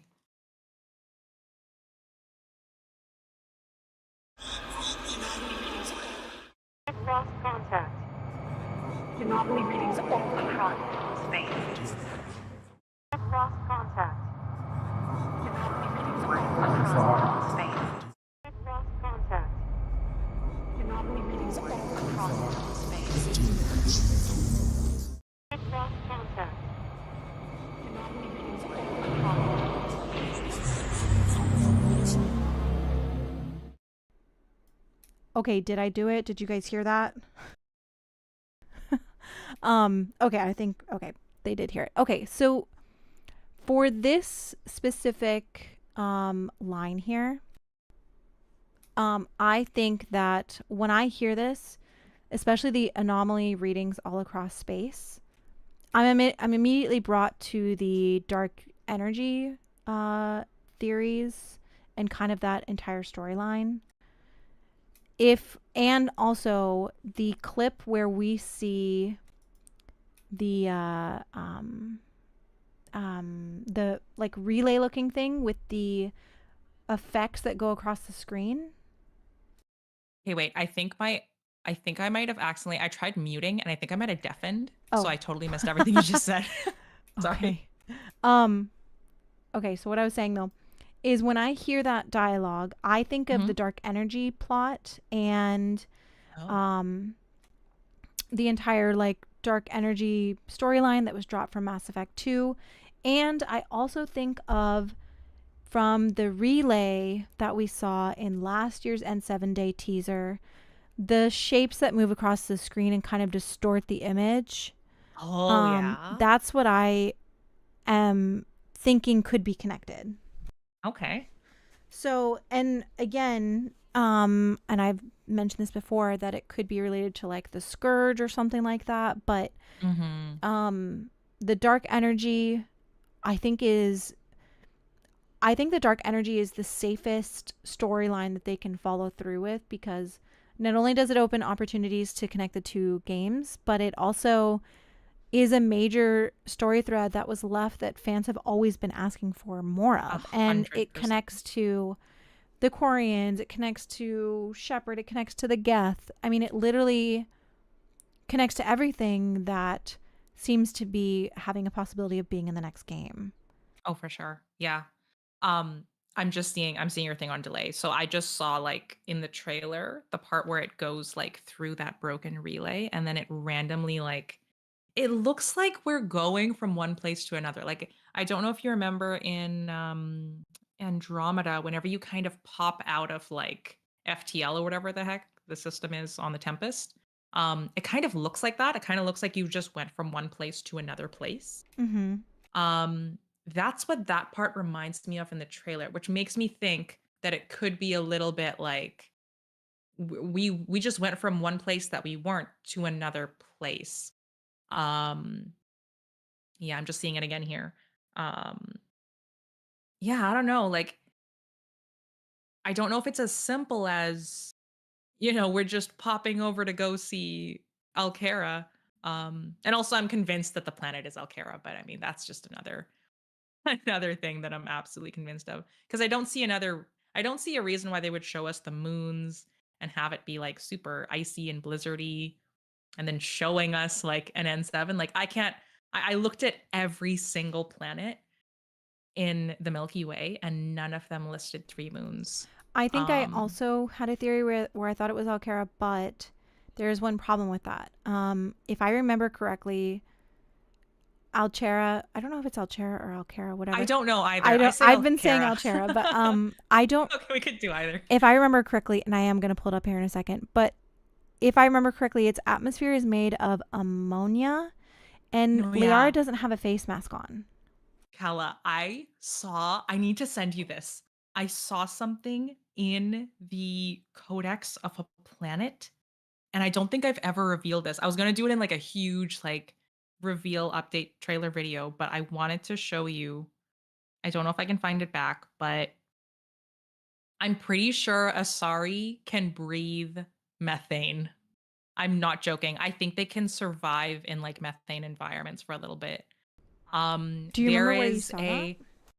It was literally I took a screenshot. It might be on my HDD, unfortunately, but it was a planet in Mass Effect 3 in the games, and it said, in the Asari one of the Asari planets, it literally said, the planet had a methane atmosphere, but that was fine for Asari. Like, it literally Interesting. said that, and Yeah, I I'll was have to look that shocked. up. I believe you. There is so much information in the tiny little planet descriptions that Yeah, like gives so much like interesting lore tidbits to the game itself. So maybe, I I don't mean, know. maybe, but I mean, I assume she'd probably still have problems with the ammonia in the air because Yeah, it literally says its large size allows it to retain a thick atmosphere of methane and ammonia. I know. So, I legit it shocked me though. Like, when I was reading through, oh man, I'm blanking on the name, but the first Andromeda book where it said something about, it was the one where Sloane Kelly was the main protagonist. Um do you remember the part in the book where like something was going wrong with the oxygen and they said something like the humans would be the first to go down, but like the Asari, Solarians, and Krogan would be okay for a time? It was kind of the first time where, it kind of established in my head, oh, hey, like maybe Shepard had to wear a helmet on Alkera because, methane and ammonia, but we genuinely don't know because Shepard did that mission alone. Like, we don't know what other species would have worn yeah, on that that's planet. very true. Yeah. But There was just a okay, part in the book where it was oxygen related. So, I couldn't really take it because it was just oxygen, but yeah. I don't know. It got my mind racing, and I don't know what other planet that possibly could have been. So yeah, it's shocking. I'm gonna try to find it, and if I find it, I will send that codex over to you because I definitely took a picture. Okay. Yeah, yeah, let me Just don't know. know But where. yeah, I think that this could be Altera. I think it could be especially with their intention of specifically showing I mean the planet itself, but also the moons. The moons was a very intentional, A hundred like the percent. way that the trailer itself shows. Oh my gosh, I have too many freaking channels open now.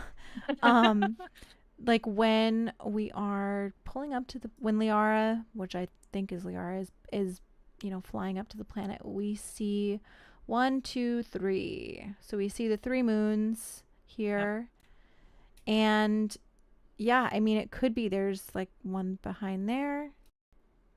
I mean it could also be a new planet. Yeah, no, a They hundred have percent. really It could be done anything. I'm yeah just convinced. they've really done a very good job of and it's a good job, but it's also frustrating. But they've done a good job of being like, hey, this thing looks like that thing that you know, but it could not Yeah. be. Yeah. It's so It's so irritating. It's so frustrating. frustrating. I'm like, oh man. But And so yeah, and you have to think like with the Reaper being there that this is the, Milky Way galaxy. So obviously 100%. you Yeah. have to think it's like somewhere that we've been or are familiar with or can even look up in the codex. Yeah. So again, Yeah. they're doing just enough teasing. They're like dangling a little carrot and they're like, Yeah. hoo, it's so close to what you know or Yeah. not. Okay, what do you think about I am this? literally.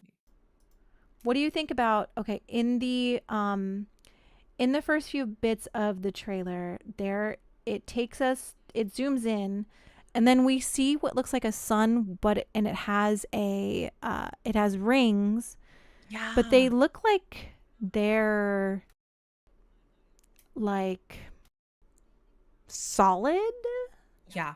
Yeah. Okay. I had a thought on this. I think I had first seen this on, I think it was the YouTuber Shinobu 602. 011. Yeah, 602.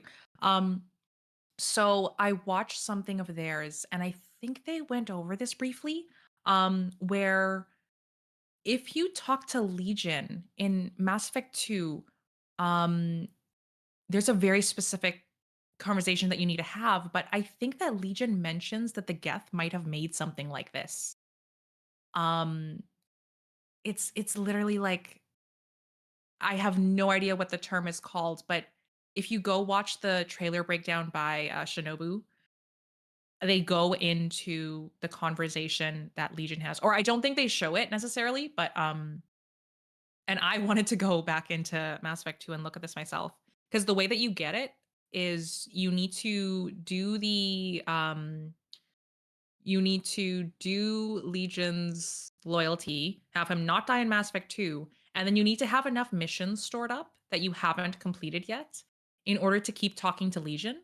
Because I tried to go back to talk to him and see the rest of what he was saying after I had finished the game, but I had no more missions left. So the code wasn't like triggering the next conversation you were supposed to have with him.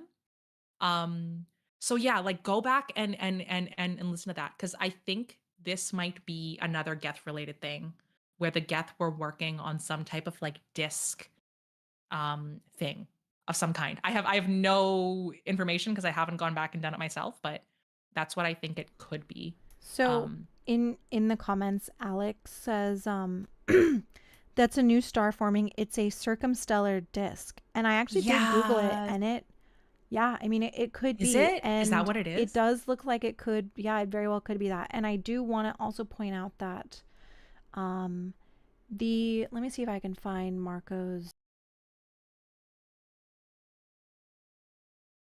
So wait, the sun is already in the center. And it's essentially is a that new how it looks? star forming.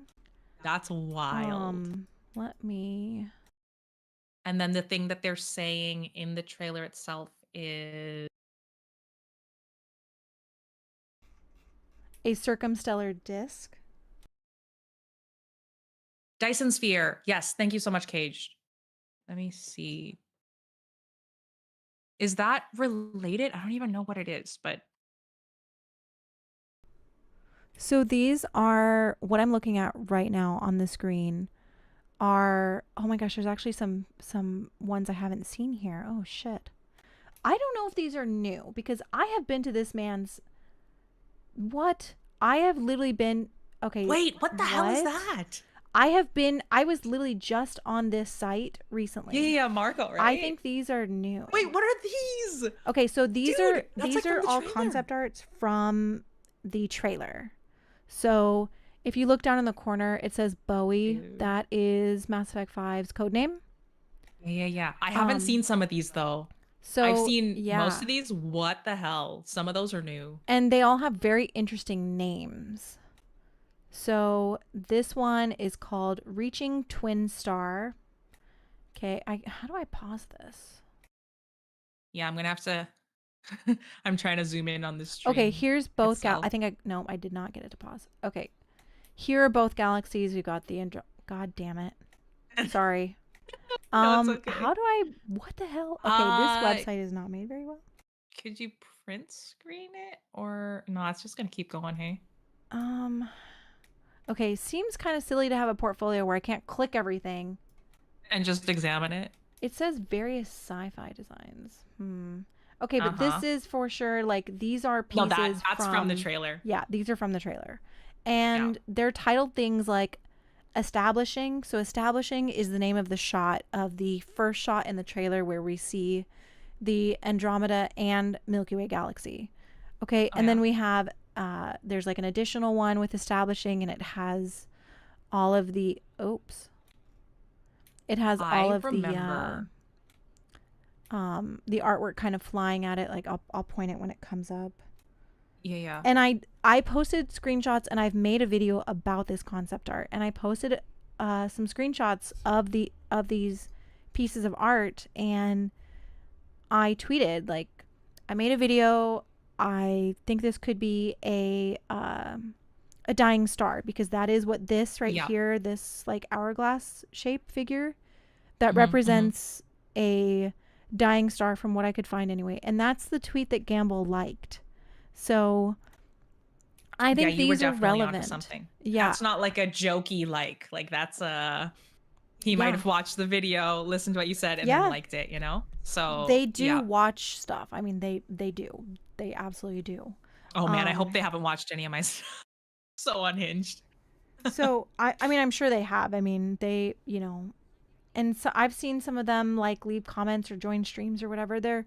I don't know how much they do of it in like the early stages, because I think they're supposed to like keep their ideas like not like influenced by fans or something like that. But these are just very interesting pieces of concept art. Like, you can tell that they were, it says approaching planet. What is that red thing? Like, these, I don't know. Yeah. I wish I could get this. Oh, maybe, maybe on his art station. I think I've seen, Or the Behance. non-moving ones potentially on the thing. You know how you mentioned that they're called like establishing? Mm-hmm. I thought that it was called like establishing, and then it would list like a concept with a number. Here we go. I finally got 'em. So, oh, perfect. I thought that what Marco meant there was like establishing the concept.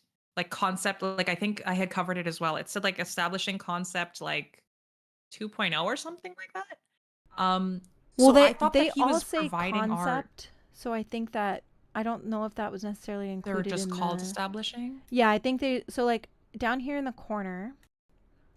Oh, I can't zoom in. It says, so for this shot right here, and this is obviously like another possible like variant of the two galaxies. This one is called shot 00 intro concept 1. So we have that one. This is the one that's closer to the actual one in the trailer. Yeah. And this one says, Bowie shot 1 establishing concept V5. Right. Yeah, I thought when I covered this that it was like they were establishing an actual concept, like that we weren't allowed to know, but in their like notes, like on the Mass Effect team, maybe. I mean, their concept would be like establishing connecting the galaxies. You know what I mean? Like something like that. And then we have Yeah. this one right here. This one is That's diving like in from the trailer. Yeah, this is what it looked like before it changed a little bit, but yeah, this is, and I love that they blurred out Bowie, but like that's fine. Yeah, like we all know. But yeah, it's called Diving In, Reaching Twin Star, and clearly you can tell that this is possibly a star dying. There is clearly a ricochet happening with everything around it. So that's just an extremely interesting thing for them to include in the trailer. And then this one is called Diving 100%. In, Glowing Star. So we have 2 stars here. And it looks like, something's going on there. Yeah. And Sorry, then, I'm just looking at the delayed. Oh yeah, Just waiting sorry. for you to move on. And then this is Okay, approaching planet concept B. And this one's really interesting to me. This one is the most fascinating one because we're seeing the planet, and this might be the planet in the trailer. It looks like it does I think it is. Yeah, it looks like it could be. It would make sense if it was in the trailer, considering these are concept pieces from the trailer. But this on the left side, this entire red, kind of reminds me of what I would expect dark energy to look like. Yeah. If it was like, 100%. Misbehaving, I guess. I don't know. But this is just a really interesting picture. This is just really fascinating. It looks like almost like the Scourge. Like that was my first thought. It's like Scourge, like tendrils. Like obviously there's like this one seems a little bit more wispy and stuff like that. But yeah, if it was like supposed to represent some type of dark energy or like just looking at that, it's sinister. Which is very fascinating because I don't think that made it into the trailer. But the planets, like that definitely looks like, I think there were 2 moons in the trailer. Yeah. On the trailer planet, which I still don't know what the heck that is. Yeah, I mean, who knows, man. Just throws a table. And then this one is called Establishing, which is also the the title of the beginning ones. And this looks like there is collisions. Things are moving very quickly, like asteroids and debris everywhere. This looks like there is, you would think if we're talking about anomalies all across space, maybe they're resulting in some type of destruction, some type of, chaotic, cataclysmic event that could be happening. Yeah, I don't understand. Like, what could cause this? Like, yeah, I mean, I have no idea. Is this an attack? Is this is this a post-Crucible thing because they released a whole bunch of dark energy all at once? Like, yeah, I'm just so curious. I don't know, this but these are really interesting pictures. Also, I just want to say thank you, Monty, for watching. But yeah, these are really interesting pieces of concept art, and I think these get overlooked a lot because, you know, I didn't even know about these until like months after the trailer even revealed. Oh yeah, no, same. Yeah, and I mean, obviously they're very pretty, but I think that they could possibly tell more. And like I said, Gamble did like the tweet where I specifically posted, which one? This one, these ones, the ones that relate to this, and the one that has the three of them, which is not in here. Okay. But I yeah, just need to wait like 15 seconds. yeah, that is the one where I was like, "Is this a dying star?" And he was like, "Let me like this tweet." And Mm-hmm. he has to know that I'm like stalking his tweet. Oh Like no, 100%. he has to know that we're all We all looking. are.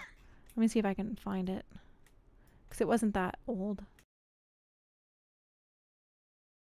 Okay, yeah, I'm seeing the one where you stopped. This was like probably 20 seconds ago on the two stars. Yeah. Like when I first saw that when you showed it to me, it looked like it could easily be one of those things where they're trying to establish a wormhole thing where you go through one kind of like one of the dying stars and you end up by the other. And that's just one of the theories that I think could make sense for how you connect the two galaxies, but um yeah, they haven't provided like anything to disprove any wormhole theory, like just all this concept art. Yeah, okay, I'm seeing it. I'm seeing it.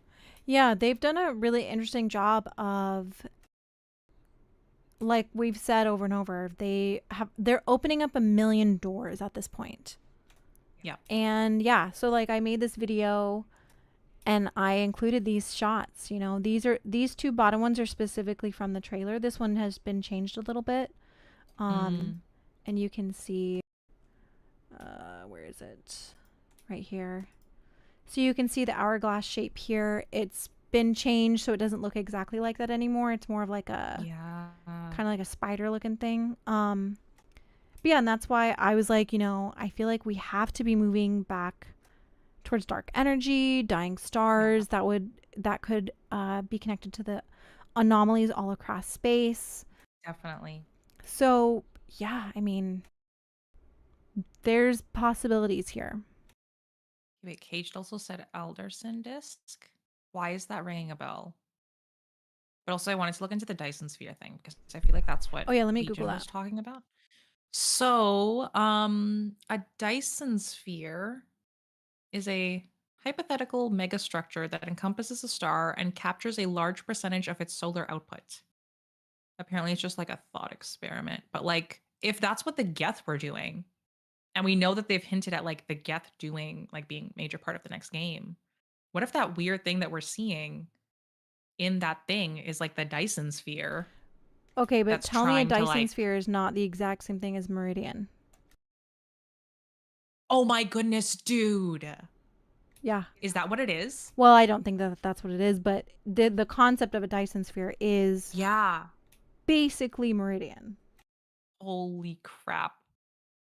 I think you might be right. But wait, hang on. I really need to replay this game. I just don't have like any knowledge about like anything on Meridian and stuff like that. But if that's a Dyson sphere, and the Geth were working on a Dyson sphere, but wait, then yeah, if what you said is the Dyson sphere, then maybe that kind of I'm thinking of the thing in the trailer being like an accretion disk of some kind. I don't know though. Um, so I'm kind of leaning towards what the um one of the chatters said, where it was like a star forming, but the sun kind of looks like it's already intact, you know. So maybe it's not a star forming. Yeah. Are you looking at Alderson Again, disk? What like do you think about this? Like, what is that? which one? Oh, the one that I'm looking at. What's an Alderson disk? Yeah. Um so Cage said it in chat, and an Alderson disk is a hypothetical artificial astronomical megastructure. So basically, it's like a giant platter with a thickness of 7,000 miles. I don't know That if it's checks out. something that's real, but it is. I mean, It there's a does. It bunch looks of like it's similar to a Dyson sphere. But it's more like a a sci-fi concept, it looks like. Right. Okay. I mean, just looking from what I was seeing on your screen, it kind of looked like that's what it could be. Megastructure that is capable of supporting human life, similar to a Dyson sphere. There's a lot of energy involved. Like, yeah, I don't know, man. I'm leaning towards this thing being an ultrasound disk then. Yeah, I think I'm leaning towards. Oh gosh, what was said earlier? I have to scroll up through chat. The forming of the star. Yeah, that's what that reminded me of. But I don't It's know. just It that like literally the looks like it sun could be looks anything. intact though. Like if the sun was kind of looking like almost siphony ish, I would feel like that could be it. But I feel like that thing is a structure that's trying to take advantage of the solar output. And we know that the Geth were messing with something with Haystrom. And that they had And access to strange technology that we don't know what it was exactly, rooted in. exactly, which is why I'm leaning towards they kind of did something. Like, what if the Geth made an ultrasound disk, did something that, required a lot of energy? And like, I don't know how we go from, that baby step to, and now they're wearing clothes, but like, I don't know, man. It feels like there's a separate faction of Geth that we're doing something that we don't know about. Yeah, maybe. I mean, the Geth weren't the stuff that was happening with Haystrom, Star, Dolan was just being investigated by the Geth, but Mm-hmm. they also at that time had put thousands of their units on Haystrom. Yeah. It had become a Geth hub. So that's why I think that it would kind of be a perfect way to reintroduce the dark energy, because you can like Haystrom, Dolan, Geth, like it's right there. Yeah.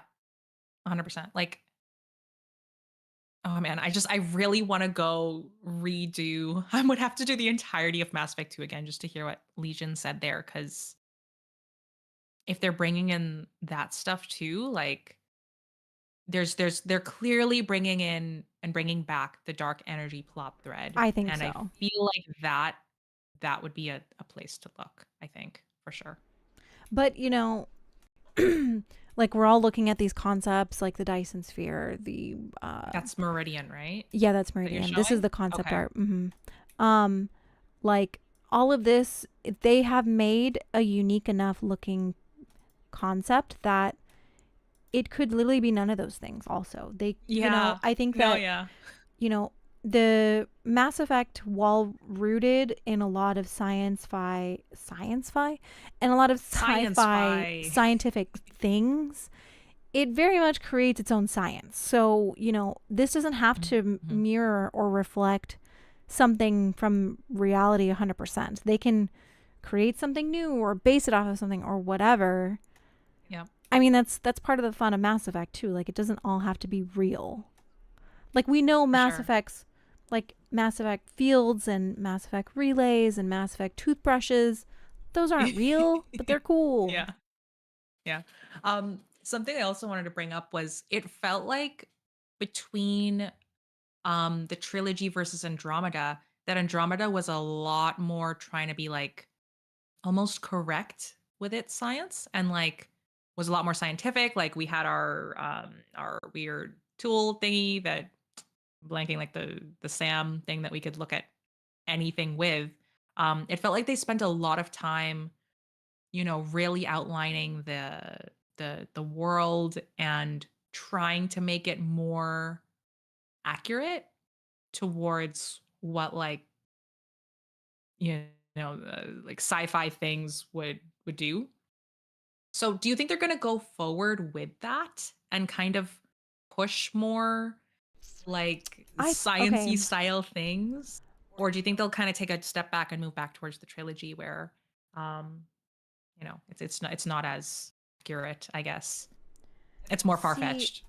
I think that they have to. I feel like that can really either go two directions. But if they're going the direction of like, hey, we're gonna do wormholes or time dilation. Yeah. Those are concepts that already exist, and they need to, it's not like a Mass Effect field. Like, it's not like, Yeah. those are concepts that already exist and have existed in other media.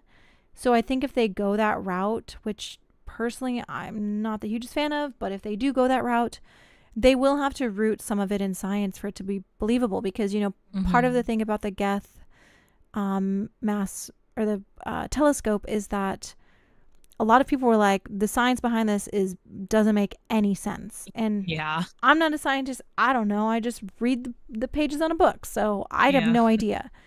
But apparently that upset a lot of people. I saw a bunch of threads about it on like Reddit and the forums and whatever. So I think that there is a portion of the fan base that expects Mass Effect to have some make it make sense type yeah, of thing. like some it can't be root completely in reality. right. Yeah. And I would Yeah, like that for them definitely makes sense. to stick with that. I think that's part of the fun, is that Mass Effect feels so relatable, because it's like It could happen. yeah, it's like could potentially be our future. Yeah. I think that's what they said in one of the early concepts, right? I don't know if I'm projecting that. Oh no, wait, you know what? I'm thinking of Lord of the Rings. Never mind. I literally had watched Lord of the Rings and they were like, "Oh yeah, the Lord of the Rings could have been like the past."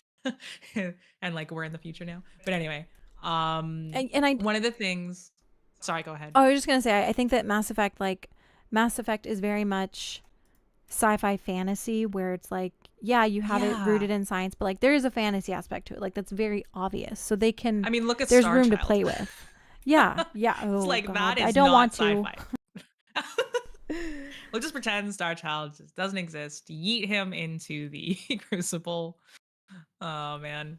Yeah. And yeah. So yeah. But yeah, I think that they can really do anything, but they still need to have like one foot in reality. Yeah.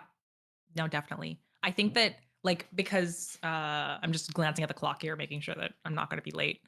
The one thing I wanted to touch on is, in terms of timeline, what do you think is going to happen? Like, are you convinced it's going to be like 600 years ahead?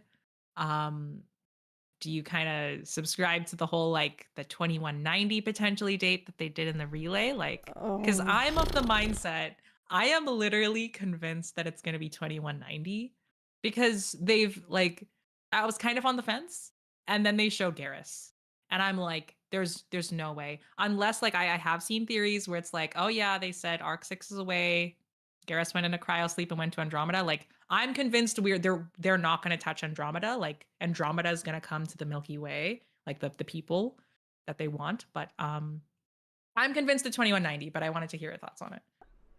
I think that it is also going to be 2190. But Okay. See, I think that a lot of people think that this is my interpretation. I think that people think that we're going to have a major connection to Andromeda, but none of the concept art that we've seen could be from any locations in Andromeda. Andromeda was not like fully settled yet. The hubs that were created were very small. They were not like, that the piece of concept art that looks like Ilium, there is no way that oh my God, hold on, I gotta click through like 20 tabs. There is no way that is in Andromeda. This Ilium took the Asari. It was one of the earliest developed Asari colonies, and it took them years. Think about how long their lifespans are. It took them years to make Ilium what it was. And so there's no way that, unless this was like thousands of years in the future, that could be I gotta look through all my pictures. No problem. That could be like something Ilium. That they established like 600 years. Yeah. Okay. I understand. And I've literally tweeted about this. Like, there is no way that this is in Andromeda. There's no way. This is No, Ilium. It has the exact same, it has the exact same building. It has almost the exact same skyrise, like, of Ilium as we know it. I think maybe this I looks a little bit more saw. populated. Um, Let me go to the original But then there's tweet. also like, I was so confused because there were a few people saying it could be like Omega because of the red, and I'm like, yeah, like Omega does have that, but But Omega Omega was wouldn't have also like like, Omega also needs to be rebuilt. And I mean, that's part of why, Arya was yeah, on the Citadel in Mass Effect 3, whatever. But they're like solar electronics, like, this is yeah, a pretty big deal here. This having two Omega symbols here and then here, this is another Omega symbol. yeah. But this is the aesthetics of the original trilogy. This car, this car, 100%. this Yeah. dress, this That building, would this that building. there's no way that's Andromeda. There's yeah, Like this there's no way. it literally is impossible unless we go thousands of years in the future, and like, what's the point? Like, there's Which no is, way. yeah, like even They don't Liara would even need it. have So enough like, people to populate an area like this in Andromeda. yeah. So, And yeah. the reason I didn't think it was Omega was because there's like an Asari just hanging out on the side of that building. Like Yeah, this Omega's is the very like they dress. wouldn't do that. Yeah, and this is the dresses that we know from the original trilogy. Yeah. So, Yeah. So like this it's is not Ilium. 600 years ahead. Like Yeah. this is So, something familiar. I think that but, like everything that they've given us, though, yes, this is Ilium, but these two pieces of these two signs, yeah, um these are from the Andromeda galaxy. Yeah.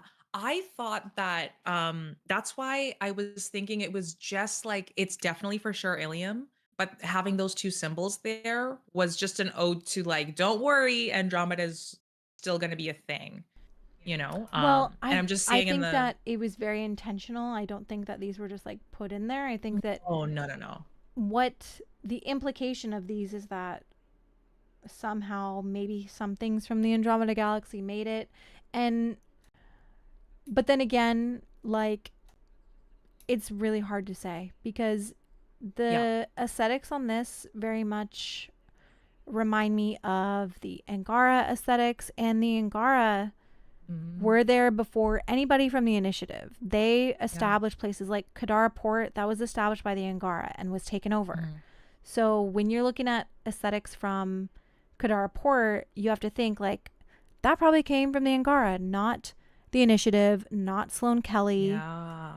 And That's a great point. realistically, yes, the aesthetics from Andromeda, like, everything was built in the Milky Way galaxy and went over to Andromeda. Yes. But like, do you think that amongst the important things that they brought over from the Milky Way galaxy, they were like, hey, let's include these signs for food and drink?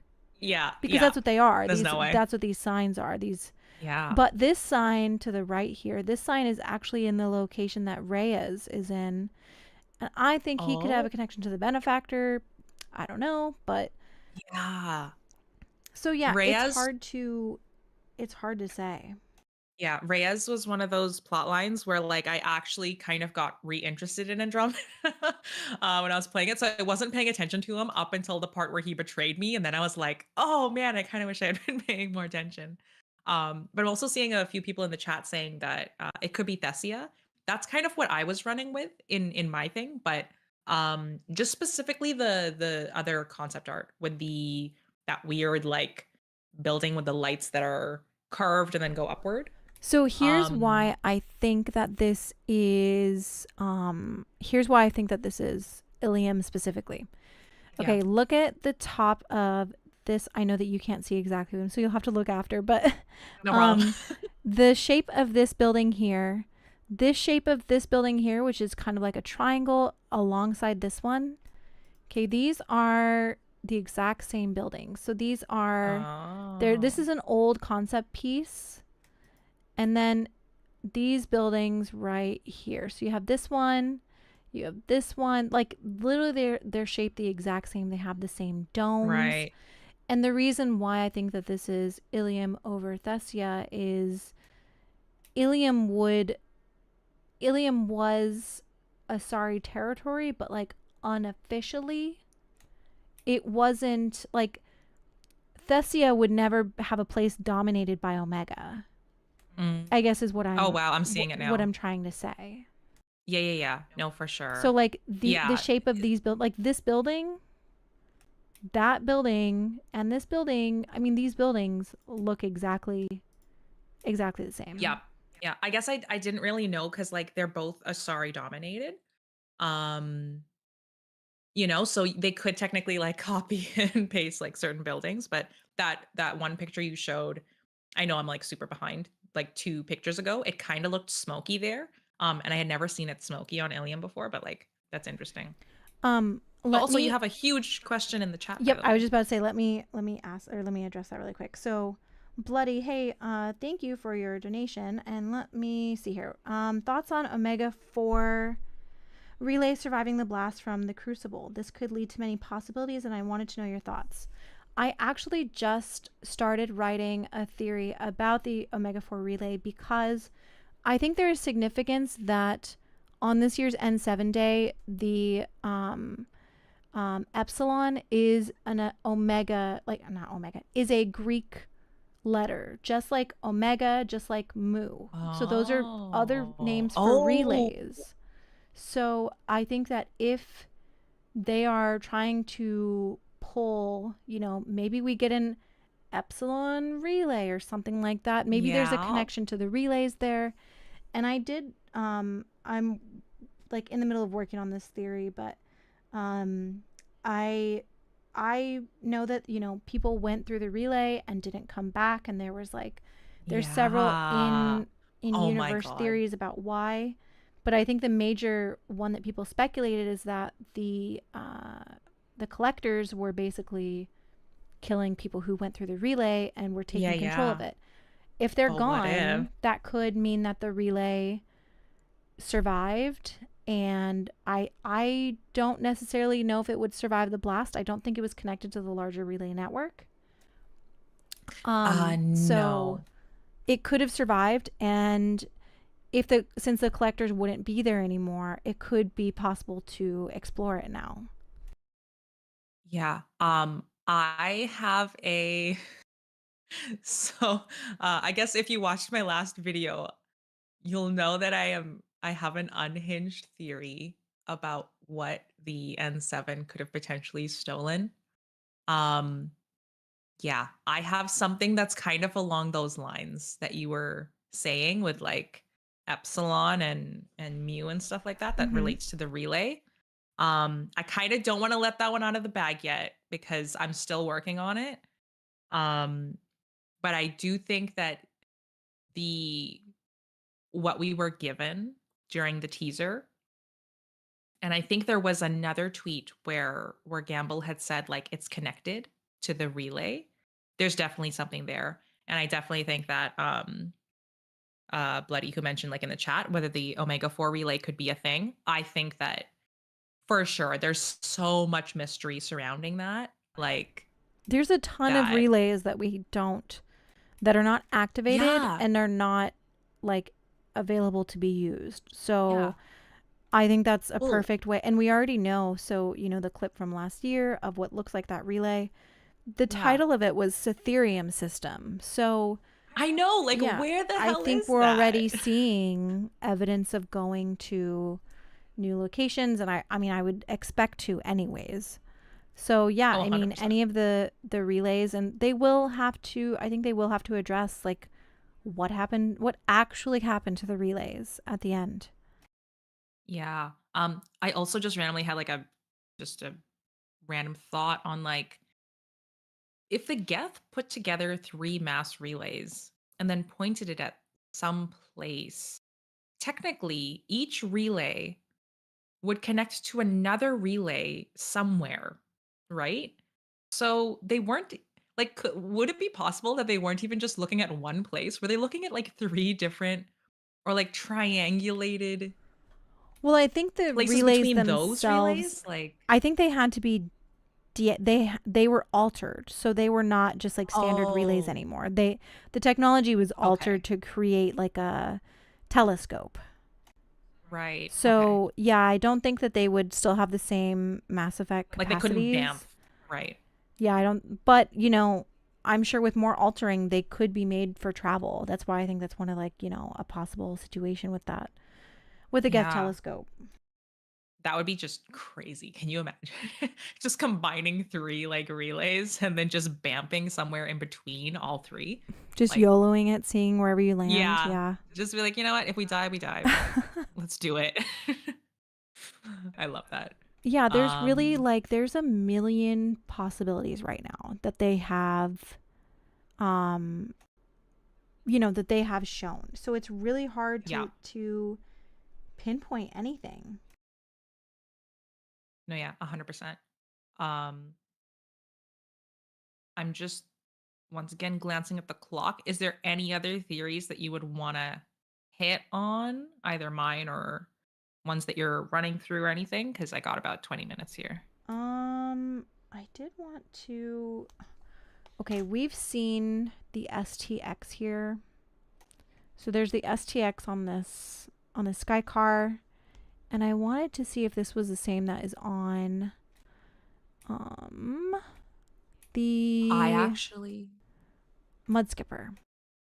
I had a commenter say that the STX on the car Uh-huh. is actually just like it's just on cars in Mass Effect 3. They said that they saw the exact same thing just on a random car in the Benning mission in Mhm. Mass Effect 3. So I'm not sure that that's anything. Well, I just That wanted could to just see if it was be on the Mud Skipper. oh, if it was on it. Oh, Yeah. dude, I haven't even zoomed in on that actually. I wouldn't think it would be there just because I think it's just a part of a car and they were trying to just be true to the I don't know, the car lore, if The that's a car thing. lore. Yeah. Okay, so this one Yeah, so I don't says XT8. So never mind. I knew there was letters here. I just couldn't remember which ones. okay. I'm seeing everything I delayed. don't think I really have any theories left. I mean, I have theories, but like after N7 Day, I feel like it opened up a million more theories, but like also I just felt so confused afterwards. Oh, yeah. No, yep. So yeah, I it's hard to definitely want pinpoint now. clarity. Yeah, I would Like, like it's some starting to clarity get to a too. point where it's like, I want something and hopefully next N7 day we definitely get something. But yeah, the XT8, I don't know. So I have I'm just gonna bring it back to one of my classic unhinged theories. The fact that they called this thing Mud Skipper, right? I don't think it's actually like a mud dash skipper. And it was actually my sister who pointed this one out. But what if the mud skipper stands for like multi-dimensional skipper? Like what if they only take it when they're doing like weird time stuff or like weird wormhole stuff? This is obviously like part of the unhinged like multiverse theory, but like I just why would they call something mud skipper? Like that's so like what are you even talking about? Isn't mud skipper like a term that already exists though? Is it? Was there like mud skipper Hold on, I'm a gonna part of Google the it. Unless lore? I've just been consuming so much Mass Effect that it just feels real.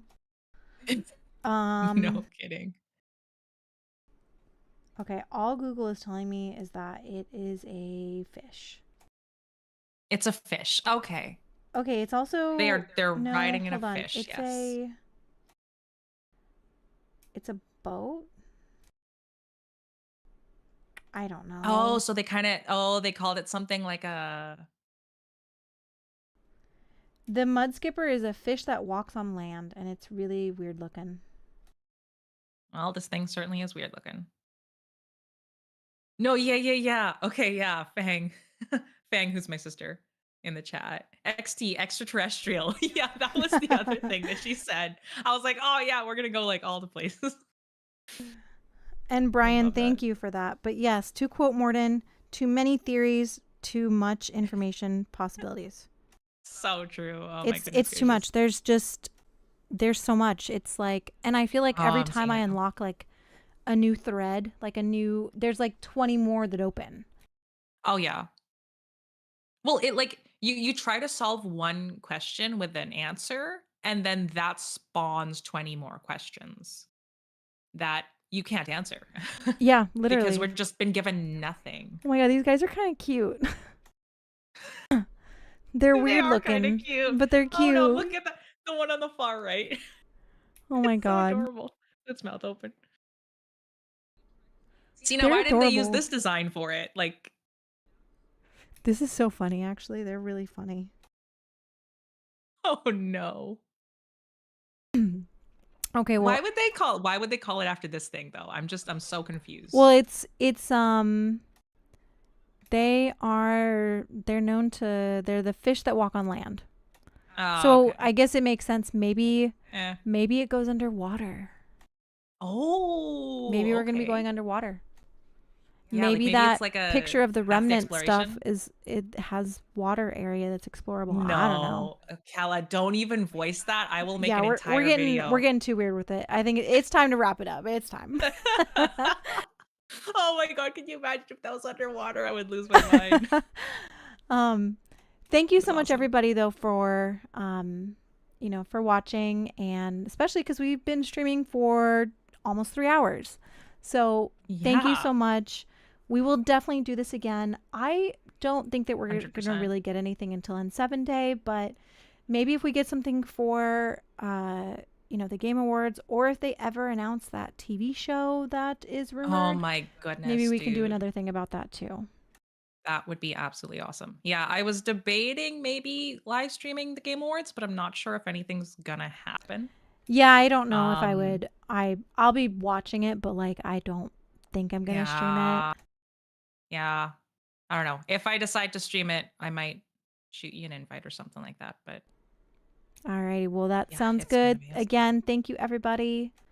Yeah, And thanks guys. This was so much fun. Until next time, and thank you, Atharia, for coming. This was fun. I love talking about this stuff. I could do it for 3 more hours. So. Oh no, same. Absolutely same. If I didn't have an appointment after, I would be like, yeah, let's just keep going. All right. Thank you, everybody. Have a good day. Bye, guys.